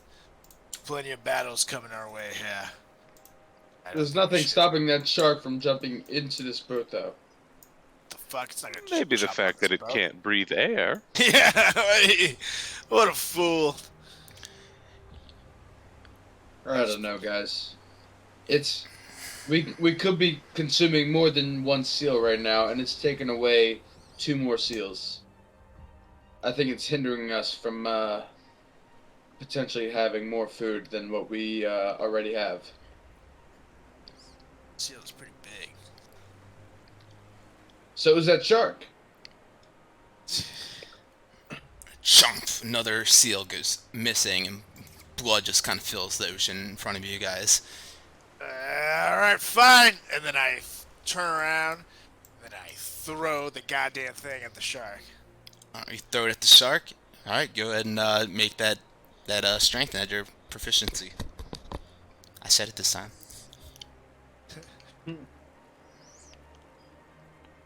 16 plus 420, baby. 420. Roll a d8 and add your strength modifier. D8. 7 plus 4. 11. Nice damage. So you throw this harpoon across, goes flying into the ocean, and connects on the shark, and you pull the line taut, and you feel that there's definitely some, it's stuck in there pretty well, and the shark is still alive and kind of thrashing about now, but you are holding this line. Make a strength saving throw as you're holding this line with the shark thrashing about on it. 14. Alright, Solrak, the shark is now attached to this harpoon with the rope at the other end, and it kind of just spins as soon as this harpoon reaches into its body, and it rips you off the edge of the boat, and you go flying into the water. Ah! And as I fly off, I say, "Fuck you, Fang!" And Solrak, you begin being trailed behind this shark by 30 feet with this rope, just being pulled behind you. Being pulled behind this shark, rather. Alright, I'm going to let go of the harpoon. Okay, you let go of the harpoon, just let go, and he's free out into the ocean now. You see him swimming away free, and he turns around at you as you're swimming there in the open ocean now. He looks at you with this toothy maw and begins bolting it towards your direction. Oh shit! Approach the deck and cast. Yeah, sorry, not cast. I stick I swim out of the water and I look at Fang. Send your bird! As soon as try and Solrak hit it yells with that, Fist of Unbroken Air. as soon as Solrak yells that, from behind this shark, you see a larger shadowy figure emerge from behind this shark that's swimming, approaching you, Solrak. And you see its toothy maw just open up and chomp down on the back of the shark and rips it in half. Can you guys see this on the map? What I have? Oh yeah, we can. Yeah. Because I can't see it on the stream one. Yeah, you can see it.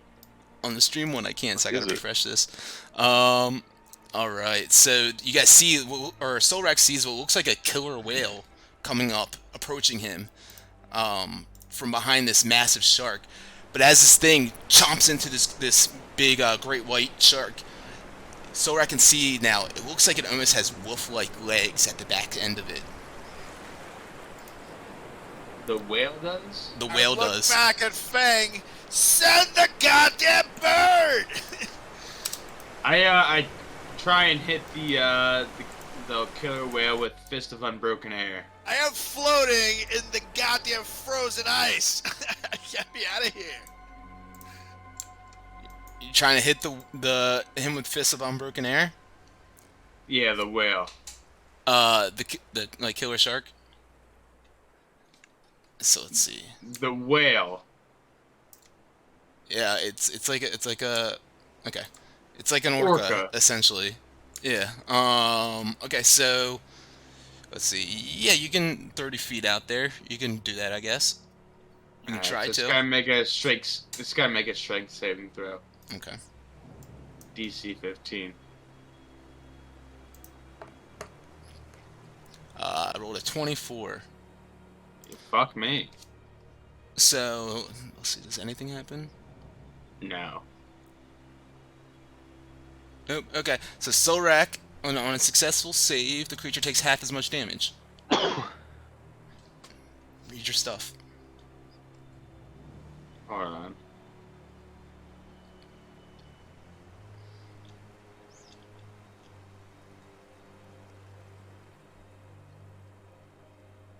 Alright, so what's happening? No, it doesn't. It doesn't say that. Fists of Unbroken Air at the very bottom. On a successful save, the creature takes half as much damage, and you don't push it or knock prone. The very last sentence. Oh, you okay? It doesn't say that on the regular screen, and then once you click on it, then it does for some reason. Yeah, it doesn't say that on the little snippet. Yeah, sure. No, that doesn't make sense. I feel like it would say this everything. goddamn ocean, aren't I? Okay, so anyways, Vanity just kind of flies over and is just circling them.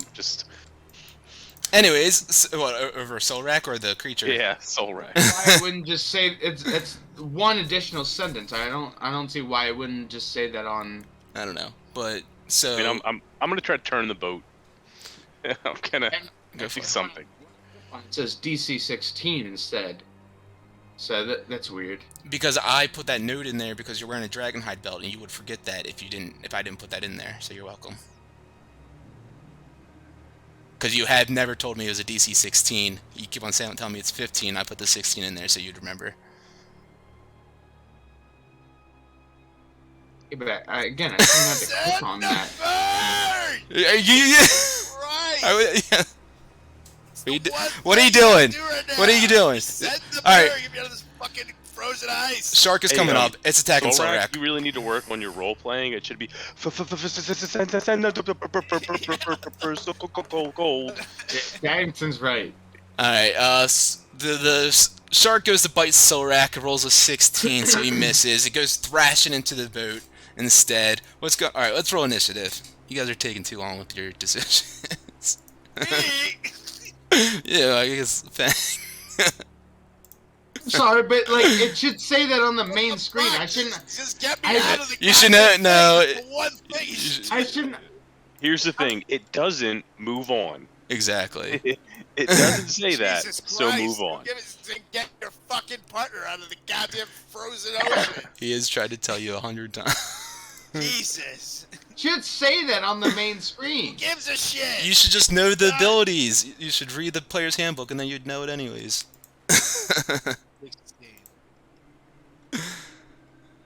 All right. Anyways, Look, I'll back out of the screen if you want me to. what screen? Exactly.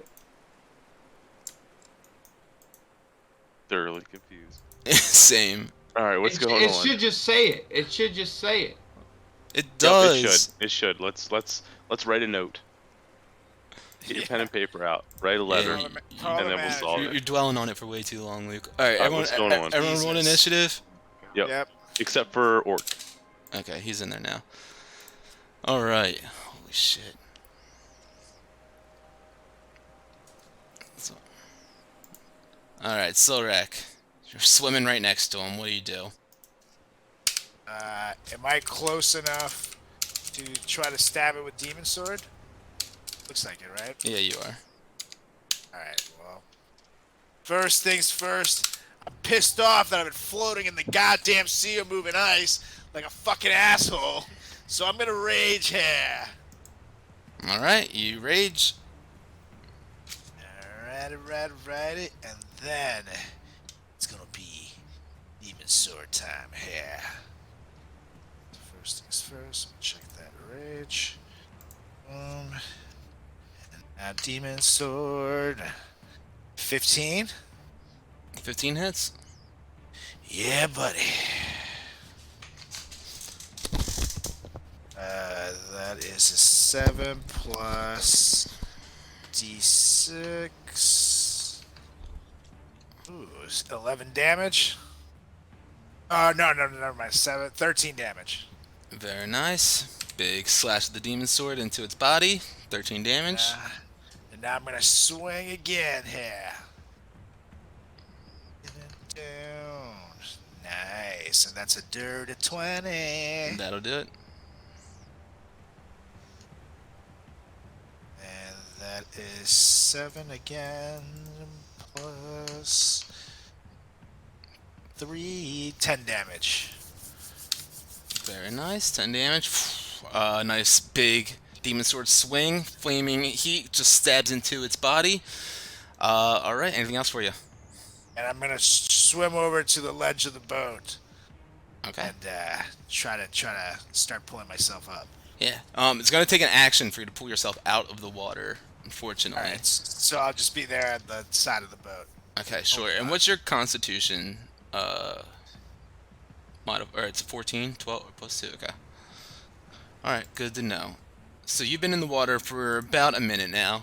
It's shivering cold, obviously, freezing, and you're dripping wet. It feels like at least 20. Yeah, right. Did we lose Fang? Luke, did we lose you? No, I'm back. He's here. Oh, He's just his camera's off. He's probably in the bathroom. gotcha. All right, so Brutus is up now. He's a bit too far to be able to attack anything. So yeah, he's not going to. Chocopi is up now.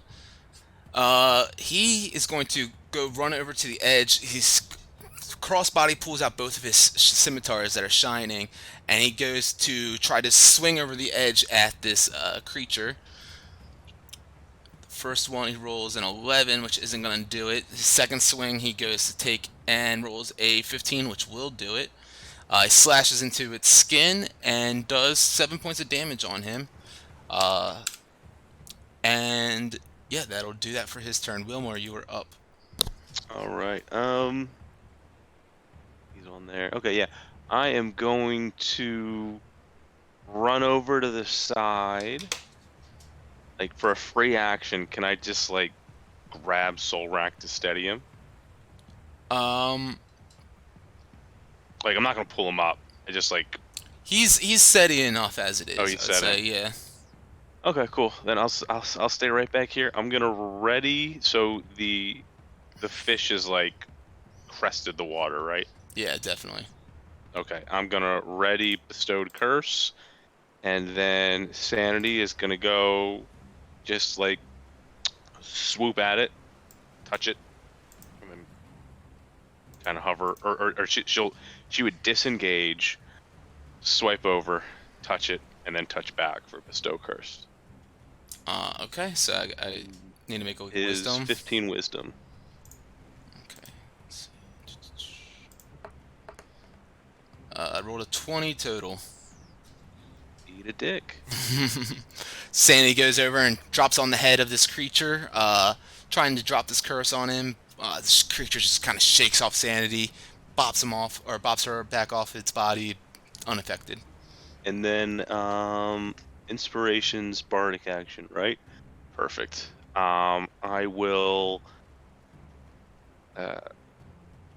Solrak, get your ass up here, buddy. And that's gonna be bardic inspiration. All right, Fang, Solrak. you are up. Fang. Yeah. I mean, I'm just gonna try and hit with fist of Hello. Can you hear me? Yeah. Okay. All right. Well, then I'll do the same. Actually, I can sort of I hear. will. You can't hear him? I can hear him. I hear him fine. Huh. Can you not hear me? Refresh my thing. Can you hear me now? Yeah, I can hear you. Okay, that's weird. All right. I'll activate.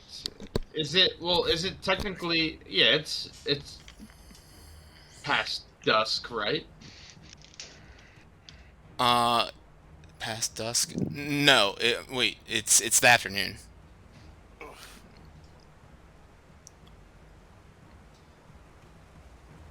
What are you asking? Hold on.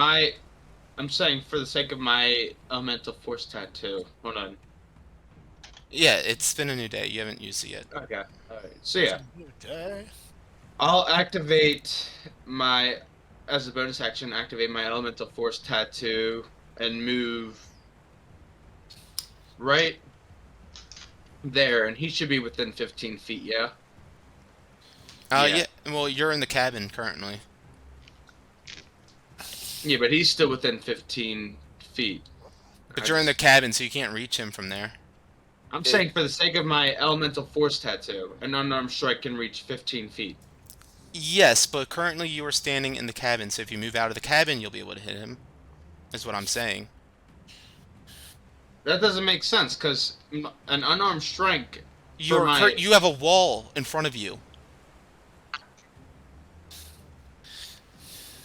Do you understand what I'm saying? Yeah, but can I not see him? You can't punch through. You can't go through a wall, Luke. You have to go out of the room, and then just go do that same thing you're doing. Yeah, I mean, that doesn't make exactly. sense, 'cause if It I does. can- if- It's if I amazing. can- It's Luke. Please please. If I can see the orca... You can't But you punch through a can't wall, see the though. orca. There's no- It starts you're in a from wall. you. It originates from your point. Can I see him from where I'm at, though? No, there's a wall there, so you can't. Okay, so then I can't do anything then, really. Get out from in that cabin and you can! I don't know why you're in the cabin. Well, then, I don't know what... Just move out of the cabin And do what? And hit him! do the exact same thing you're doing. Just move out of the fucking cabin. Alright, so I'll stand on... What, on top of the railing?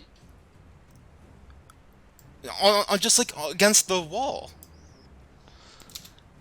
Isn't that where I'm at right now, though? You are inside of a room. You are in a cabin. You are in a room. No, I'm on the top of the deck. No, I'm on you top are. of the deck. You are that room. That where you are standing right now is inside a room. Luke, just stand 5. Here, I'll move you. You're good now.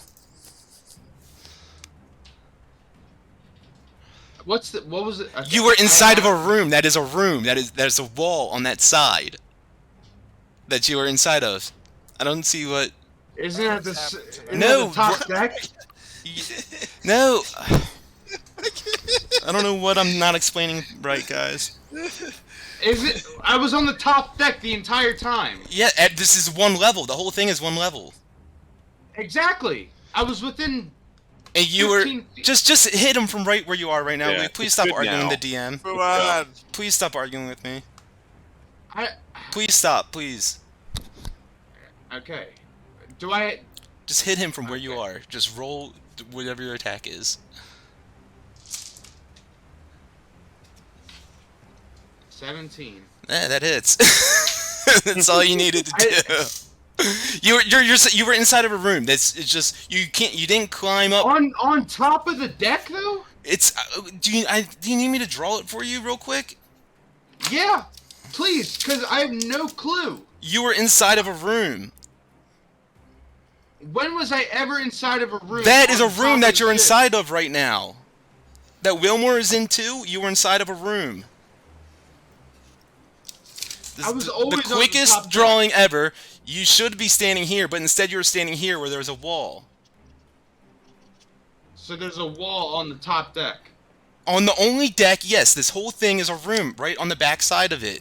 Yes. Yeah, where the bed is, it's a room. If There's you're a standing by the ceiling, bed, there's a you're wall. Yeah, this is a wall right here. You can't. That's why I said you were inside of a room. Suicide over here. Just okay, that was your one attack. You hit, you did 9 damage. Did you roll your extra damage on it too? No. Hold on. 6.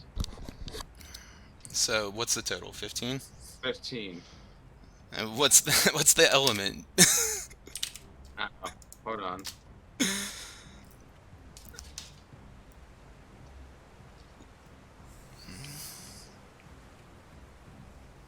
Let's see.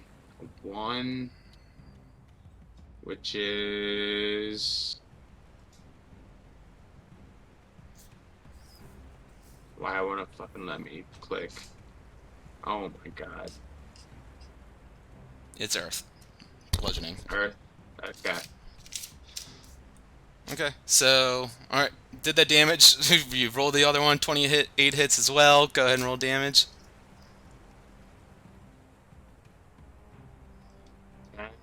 Plus 14. Okay, 14 damage. Gotcha. Alright, anything else for Fang? No, I can't do anything else. Okay, what about Cuomo? Well,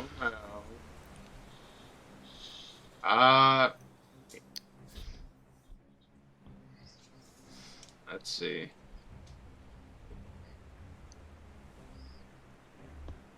He's Hold on. got 2 moves. Yeah, but the thing's still in the water, so he's gonna stand next to me. The orca's within 5 feet of where I am now, so he'll give me the help action. Okay. Alright, it's his turn now. It's going to try to lunge at Solrak and attack Solrak with a bite. Rolls a 16, and then after he misses Solrak, you see him just kind of take his head and wail it into the side of the ship. Let's see.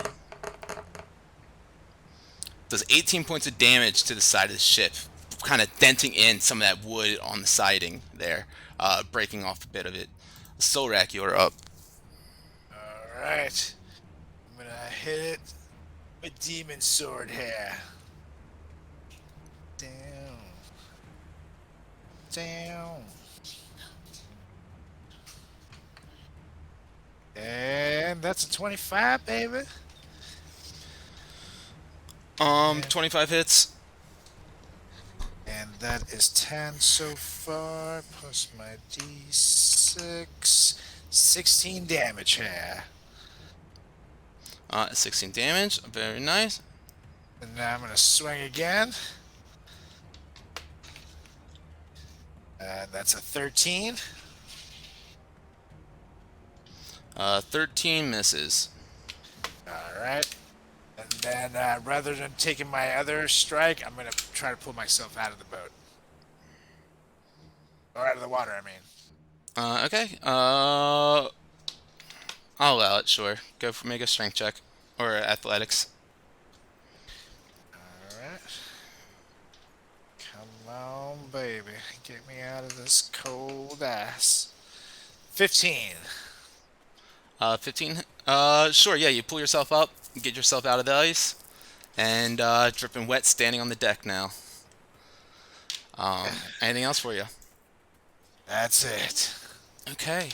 That's crazy. Brutus is up now, unable to attack this thing. He's just gonna kind of bark down in that direction. Chocopee now is going to try to slash down with one of his scimitars. Misses on his first swing. Goes and try to gash again. Hits him with a 27. Hits him for a total of 10 points, cutting into his blubbery flesh and hurting him big time. Wilmore, you were up. So I am gonna peek my head out of this room and just go bloop bloop bloop, and that's gonna be a dissonant whisper. It's in fish. So it's a 15 wisdom save again. Okay. Give me 1 second. Okay.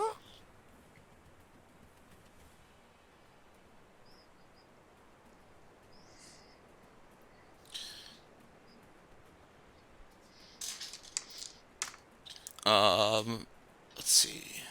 Rolled 14 plus 1, so I rolled 15 exactly. Yep. So that beats. Sorry.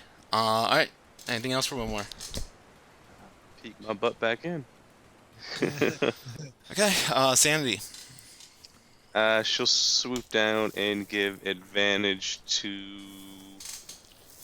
Fang's already got advantage with Cuomo to Soul Rack. Thank you. Okay. Anything else? That's it. Okay. Fang, you're up.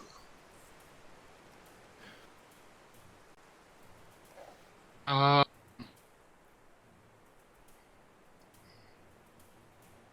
will just do the same thing and attack him with my quarterstaff.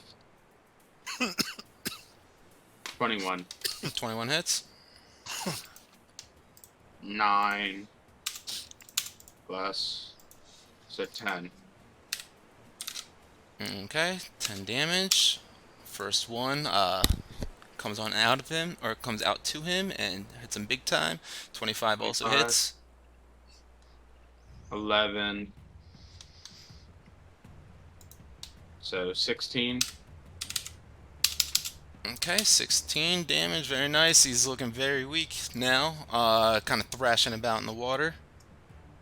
Alright, hit him with an unarmed strike. 27. And that'll hit him. 6 plus. So 11. And how does Fang's unarmed strike knock this thing out? Slap that fish.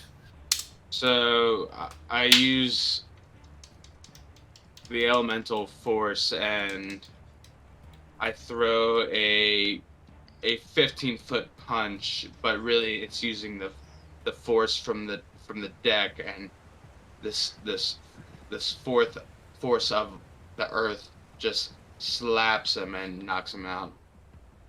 Very nice. Comes and wails him across, knocks him out cold. You see this big bulbous body just kind of floating in the water, just drifts off behind your guys' boat, and you guys keep on sailing off into the distance with this thing dead and left behind.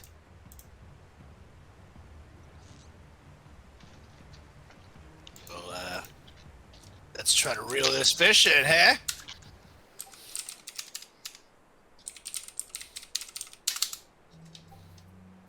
Huh?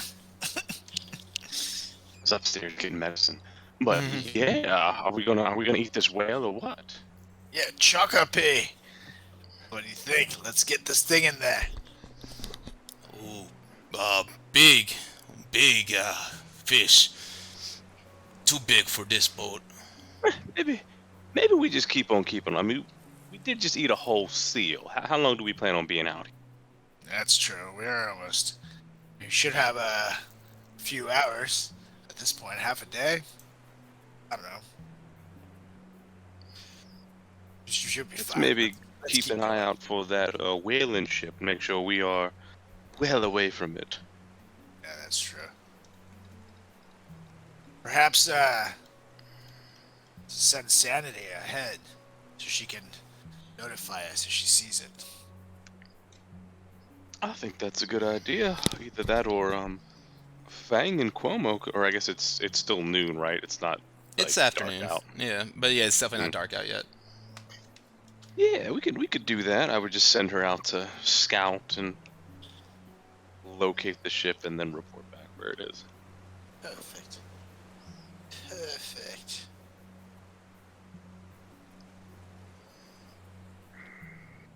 All right, and in the meantime, I try to warm myself up.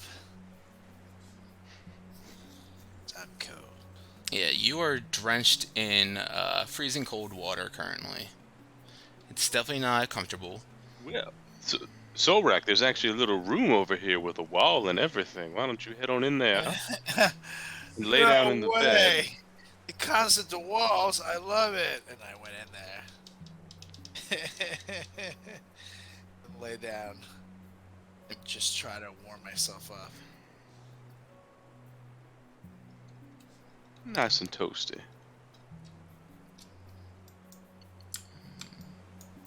Fang, what are you doing?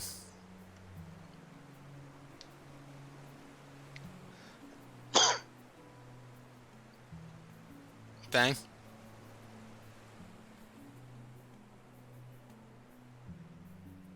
He gone. Okay. Sleeping. Okay. Alright, so Sandy's taking a look out then? That's what's Yep. happening? Alright, Sandy Yep. goes out to the sea, begins looking out. Make a perception check for Sandy as she goes out and flies above the waters and looks out into the area.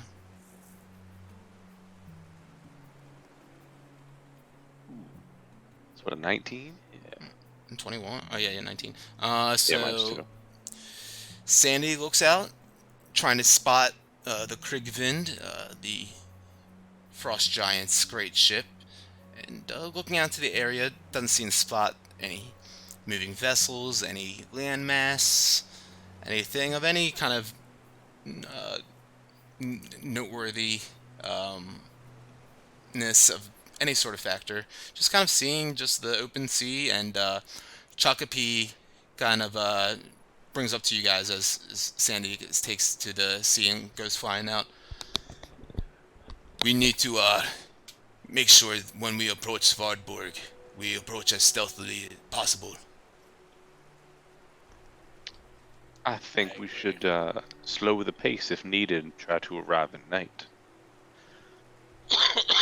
Not a bad idea. Do you- Nighttime Do you know is the roughly right how time. far we are? We are about less than day now. About day. Okay. Well, you just let us know if we're going too fast or too slow to get there, right after dusk. Certainly. You want to arrive at night. We slow down. Then let's pull the sail a bit. Close the sail some, kind of slow it down a little bit. Alright. You guys begin to slow down just slightly. And is there anything else there's kind of a good amount of downtime stuff to do right now as you guys slow down the boat a bit and lower the pace. to make sure that you can kind of arrive to Svartborg when you're aiming to. Is there anything that you guys are trying to accomplish in this time period? Solrak whittled this helm a bit. Some downtime activity stuff that you can possibly do, or just nothing. Just sitting on the boat and sailing out to sea. It's still. You said it's still like late afternoon, but it's still light out, right? It's still like Towards the end of it's the early mid afternoon currently still. Yeah. Yeah, and it's going to take us a day, so it'll be like one more night and then another whole day before we get there. Yeah.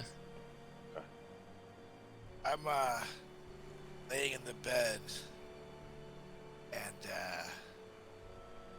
I'm just cold. I'm so cold, and I'm just having flashbacks. This moment between the shivering and feeling awful from the cold water, to opening my eyes, and it's the night where everything happened, and Rubius killed my family, and Daggerford was overtaken, and I'm very cold then too, because I've been stabbed in my chest, and I'm just sitting there on the outskirts of the town, of the city, just watching it burn. And this is just after I made it out. And I know that everybody I've ever loved is probably dead. At this point, I don't know about my mother, obviously, but I just assume everybody's dead. I've seen my wife murdered in front of me. And it's just so cold. I just fade into the darkness. And I come back to the scene. And it's just so cold. Very cold. And a few hours keep on going by as the afternoon drifts on by. Wilmer, were you gonna say something? Just coughed. All right, and the sun begins to set behind the clouds, and you guys feel the wind kind of begin to pick up slightly, and the boat beginning to get kind of jostled around slightly as well. Gentlemen, I think we may be in for a long night. I'm gonna take a rope. I'm gonna tie it around my waist and around the central mast. Sure. But like, so it's long enough so I can still move around. Yeah, that Like makes tethered. sure. Makes sense to me. You kind of like just tie something around your waist, a rope around your waist real quick, and tie it to the central mast. Feel like it's nice and tight on there. You don't feel like you'd be nice and tethered to it if something were to go awry. Solrak, anything you do to prepare? I literally just put Brutus in the room that I was in. Make sure that he's nice and safely tucked in there. And I just go stand outside by the mast, but I'm just ready for everything here. All right, you ready to hunker down for the storm and prepare for what's about to come? As clearly it seems to be some sort of storm brewing in the distance.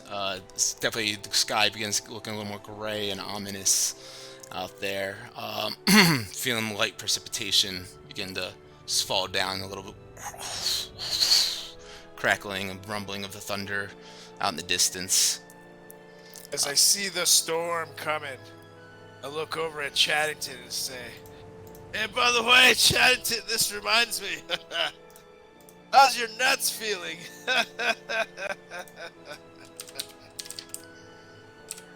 They feel quite good today, my friend. Nice, nice. All this rumbling and thundering made me feel, you want to keep your cool, you just don't want to crack,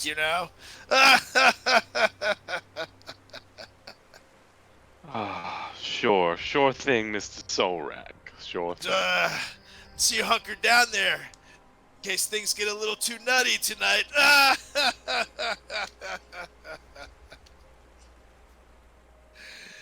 Just kind of roll my eyes at him. Don't worry, you'll be okay. I'm right here with you, buddy. And I tussle his hair. And I look at him and I go, "Don't underestimate me in a bind, my friend." I'm gonna be right back. You guys discuss whatever else you're gonna prepare for the storm. Fang, feel free to chime in as well, and you guys discuss. All right. I mean, I've never been on a ship before, so I don't really know how to prepare for these. Well, all you have to do is hold on for your dear life. Don't throw up for yourself. And I'll just snuggle my rope and go, "Well, I'm pretty locked in." And honestly, I'm gonna look over at the damage on the ship and see if I can assess it. See if there's any way maybe we could fix the damage that that big ass whale thing did. Something tells me you're not going to get an answer for that until somebody gets back. I has a feeling. Oh, what's that? It's We the can DM. just fix it all. Oh, great. The ship is actually made out of gold, and you guys it's filled with conch shells. And oh look, it's one of the conchs. You win. Ugh. Oh god. So, Chockapoo, how's it going? Oh, Nothing? I'm being great. You guys are so cool. Look at my bite, and look at my nipple. Oh, I'm gonna like stick my finger like through the bindings that are holding his stomach together. It's like, "Ooh, hey Chockapoo, I'm inside of you." Oh, that feels good. That's disgusting, Chockapoo.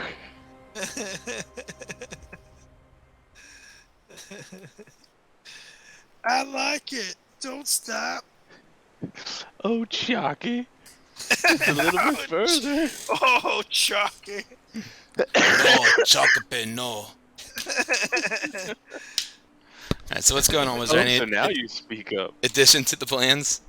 So, I'm trying to see if I can assess the damage that was done to the ship by this whale thing. Yeah. See if I can perhaps patch it up or do something to fix it. Yeah, it's nothing too crazy what he was able to do damage wise, but definitely looks like about a foot in like diameter of like the wood has been like fractured and splintered in and like kind of just pushed in and dented. Alright. I'm gonna see what kind of materials I have. I can perhaps do a patch. Quick second. If anybody has anything in particular. I got nothing really. Fang?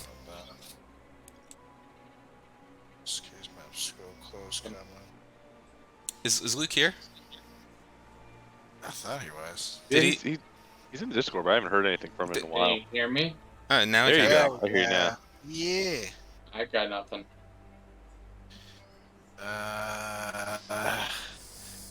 Nope. I really don't have Are you anything. supposed to pull in the sails during a hurricane, or? I have a hammer, so I can hammer stuff.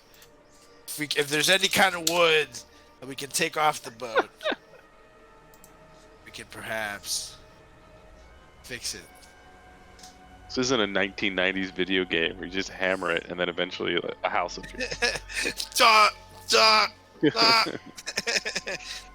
Oh, it's fixed. Age of Empires, apparently. And I think we're just gonna have to make do with what's best, but keep an eye on this thing. Is there anything on the ship that floats, like any dinghies or? Nah, there's no extra boats. No extra boats on the boat. That's in the Yeah, box. like like anything that would just float in You general. got a couple of extra paddles, oars. You got 2 more sets. Well, gentlemen, I think we'd pull the oars in, put them in the back cabin,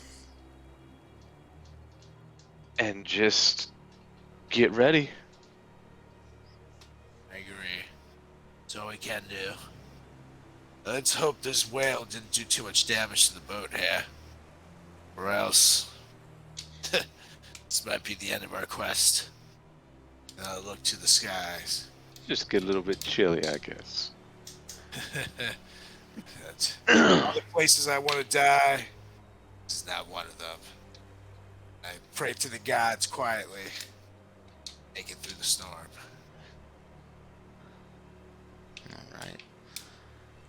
You guys begin to tighten up ship a little bit to brave for the storm that's to come. And the wind begins to get stronger and stronger. Begins blowing you guys about a bit. The ship begins rocking back and forth. You hear some of the extra oars just kind of slide across the cabin and then slide back and go back and forth as you guys try to just secure the main deck there. Everyone make a dex saving throw as you try to secure the ground.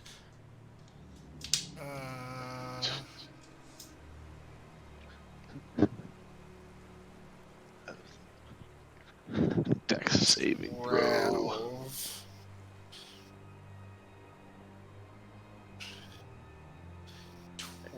12 to 12. 15.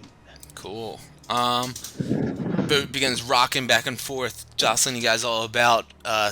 Fang. Oh, actually, let me do one more thing. Cool. Fang and Solrak, you guys try to find a spot to hold on to, but before you're able to, a rogue wave comes up and knocks the ship. You guys fall back, each take 2 points of damage, fall prone. The ship keeps on rocking back and forth. Chocopi yells at you, "Grab control! You need to grab oar there! You grab oar there!" And he points for like Solrak to go and start like controlling the oars to paddle you guys, and for Fang to take the helm to steer you all. Alright, I run over to it, and I hold on to it hard and try to keep the ship steady. Sure. And Wilmer, you said you were doing something with the sails, right, too? Yeah, just kind of like bringing them down. Yeah, make a survival for me. Fang, you make a dex, and Solrak, you or make an acrobatics, and Solrak, you make an athletics. Athletics. 21 here. Cool. Survival. Let's see, Fang rolled 22. Yeah, it's actually more than that because it's acrobatics instead of just dex, which is acrobatics is like +8. Oh. So is that 26 then, Luke? Yes. Okay. Cool. Yeah, you guys are all kind of take like your positions and start, trying to brute the storm as much as you possibly can. Solrak, you're grabbing the paddles and reeling you guys and paddling you guys. Fang, you feel the ship like kind of wobbling, going all sorts of different directions, and you grab that steering oar, and you're making sure that you guys are steering in that same path. Chocopi points up, "You want to head that way, keep going." And Wilmore, you kind of jostle the sails and are able to finagle them in a way that it's not picking up as much of the wind to throw you guys around as much. Another rogue wave, though, comes up, cracks the ship. I need everyone with this one with advantage, dex saving throw. No. Damn it. Nice. 15 and Ooh, thank God I have advantage. 14. 1, or is that the 7? Cool. So you guys are all in your positions, grabbing on tight. This wave comes up, knocks the boat. A bunch of water comes spilling onto the deck, and you guys are holding your position strong and well. And Chocopi says, "That's it. You guys are doing it. Keep on fighting." And one more time, everyone do the same check that I had you do before: the acrobatics, athletics, and survival.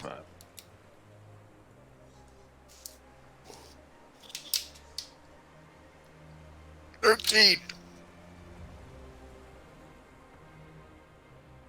Pooping's all right.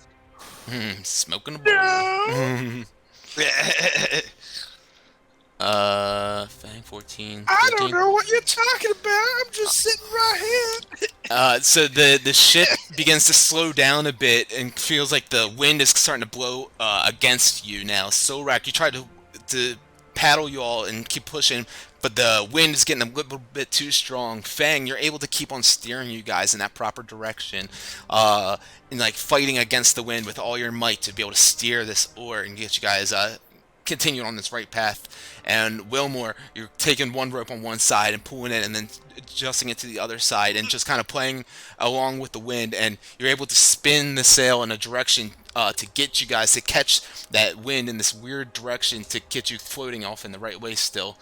And about the storm has been going on for about an hour now. You guys are just fighting through and continuing on, and it's the rain coming down and snow starting to feel heavy and the wind picking up, and you guys are just like in this like gray cloud of like mist essentially, and you guys are fighting through, and eventually you break through out of this mist, and the storm seems to break free as you guys open up into an open, calm path of the sea here. I look up to the skies. I thank the gods. Go check back to the side of the ship to see how it's doing.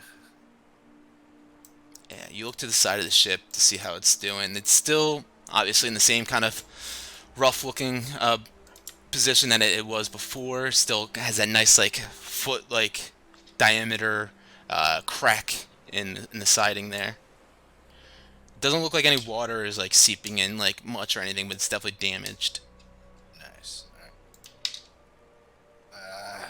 We gotta get to land. And stats, boys. Well, I think we're still a ways out from land, my friend, but that was a much less of a storm than I anticipated. Thanks, Chalky. You guys do great job for first time. Seems the gods are on our side. I'll take it. Yes, all the gods. Some gods, I guess. As you guys begin sailing out of this like gray, stormy mist, you keep on going forward into the darkness of the night, and you begin to hear a ominous tolling bell in the foggy distance. You see far away, much further than what this looks like right now, a ghostly visage of another ship just approaching you. It's massive in size and translucent and faintly shimmering a greenish hue. Just about from where you guys are now. About Wait. It's the perfect time to show this classic Moonlife shirt. Shine the light. Abracadabra, motherfucker. That is a classic. That's an old one. Yeah, sweet, right? Sweet, right? Oh. Complete dark, and then whoa! Abracadabra. Get it at moonlife.com. So, you guys see about half a mile away this ship sailing up towards you all. It's quickly approaching. That's the ship. I believe that's the Giants. I don't think that's the giant ships. This one leaves a little bit more spooky. Spooky. And I look over at Brutus and I say, "What do you think, boy?" You see him just kind of, his tail tucks between his legs, and he kind of cowers a bit and puts his head down. That's what I thought. He said, "Raggy."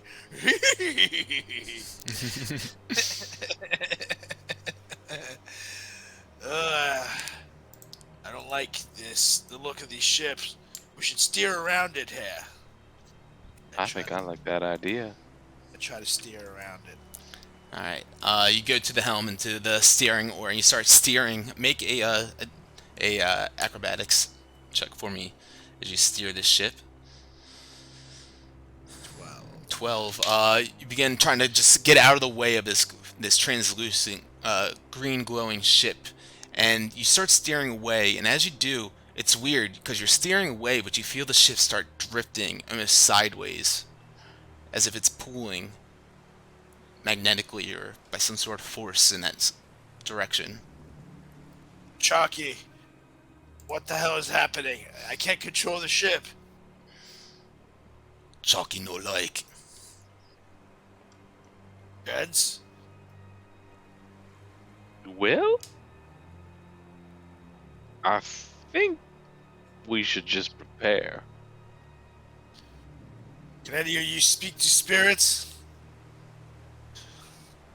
I mean, I've had a hand in one or two, but these look a little different. Well, if it's time to die, at least I'll do it with honor. I stand at the helm of the ship. I pull out the demon sword. And then I hope for the best here. Alright. So this ship, as I mentioned, you guys feel as if you're being pulled towards this ship, and you're so wrecked, you're trying to steer away, but it just feels like something's like tethered almost, like you guys are just getting drawn towards it. And so you decide, alright, I need to pull out the swords and prepare myself. And as the ship begins to get a bit closer now, this ghostly vessel begins to pull alongside of your boat, and you can see now aboard it is this ghostly crew all aboard, and a captain at the helm of this old-fashioned vessel. Seems like it's the way of the look of the boat seems like it's centuries old. Someone make a perception check for me.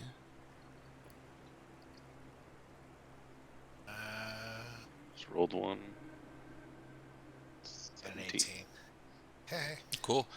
Both nice. So you guys see at the center of this ship, it just seems to be this glowing green gem, just like translucent green gem that's just glowing in the center of it. As the ship begins to like pull towards you guys, you notice that it doesn't seem like any of these crew members pay you any sort of mind. They're walking around the deck as regular, and they get closer and closer, and it seems like none of them seem to like be noticing like you guys or like looking at you at all.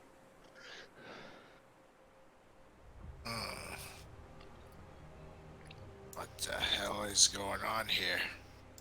And I start walking to the back of the ship, past the ghosts. You start walking through the ship past the ghosts. You see some of them just doing like mundane work, tying up ropes and packing things up, organizing certain things, tying the sails. You see the captain sending directions, and as you begin walking through the boat, you get to that center part where there's that just hovering in the air, this glowing green gem. I'm going to pour some water into my stone goblet and drink it. Okay. Necrotic. Mm-hmm. Go ahead, Solra. I'm gonna make sure not to touch any of the crew. Yeah. But I'm going to see if there is a source of power around this ship.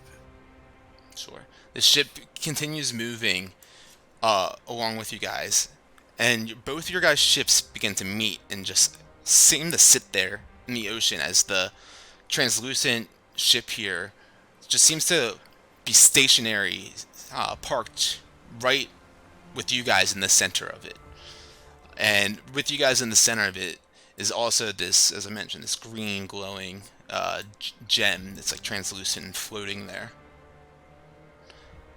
You see all these undead crew, just moving around, and you try to like just get out of their way and everything. It doesn't even seem like they notice that you're there.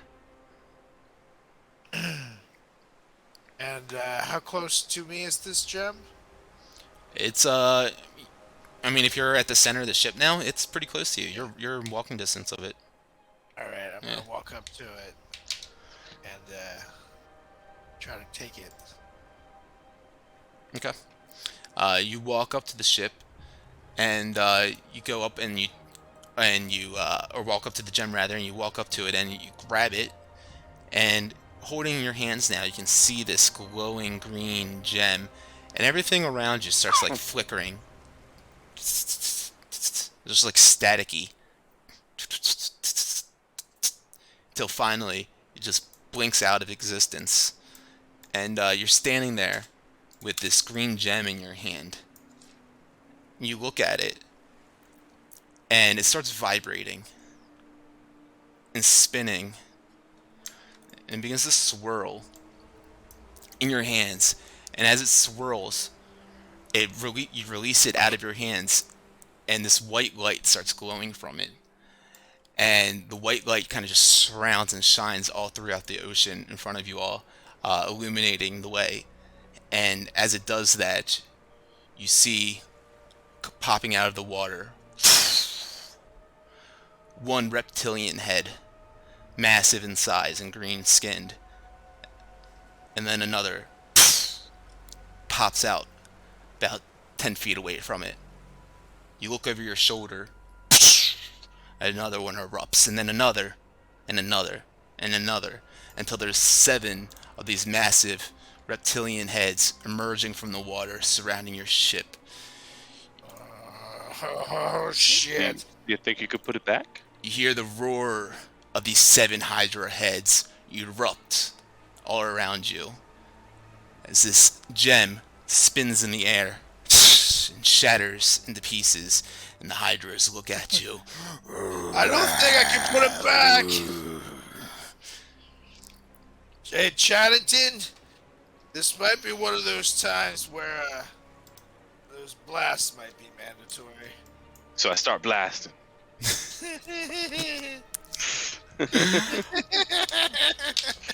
Are you?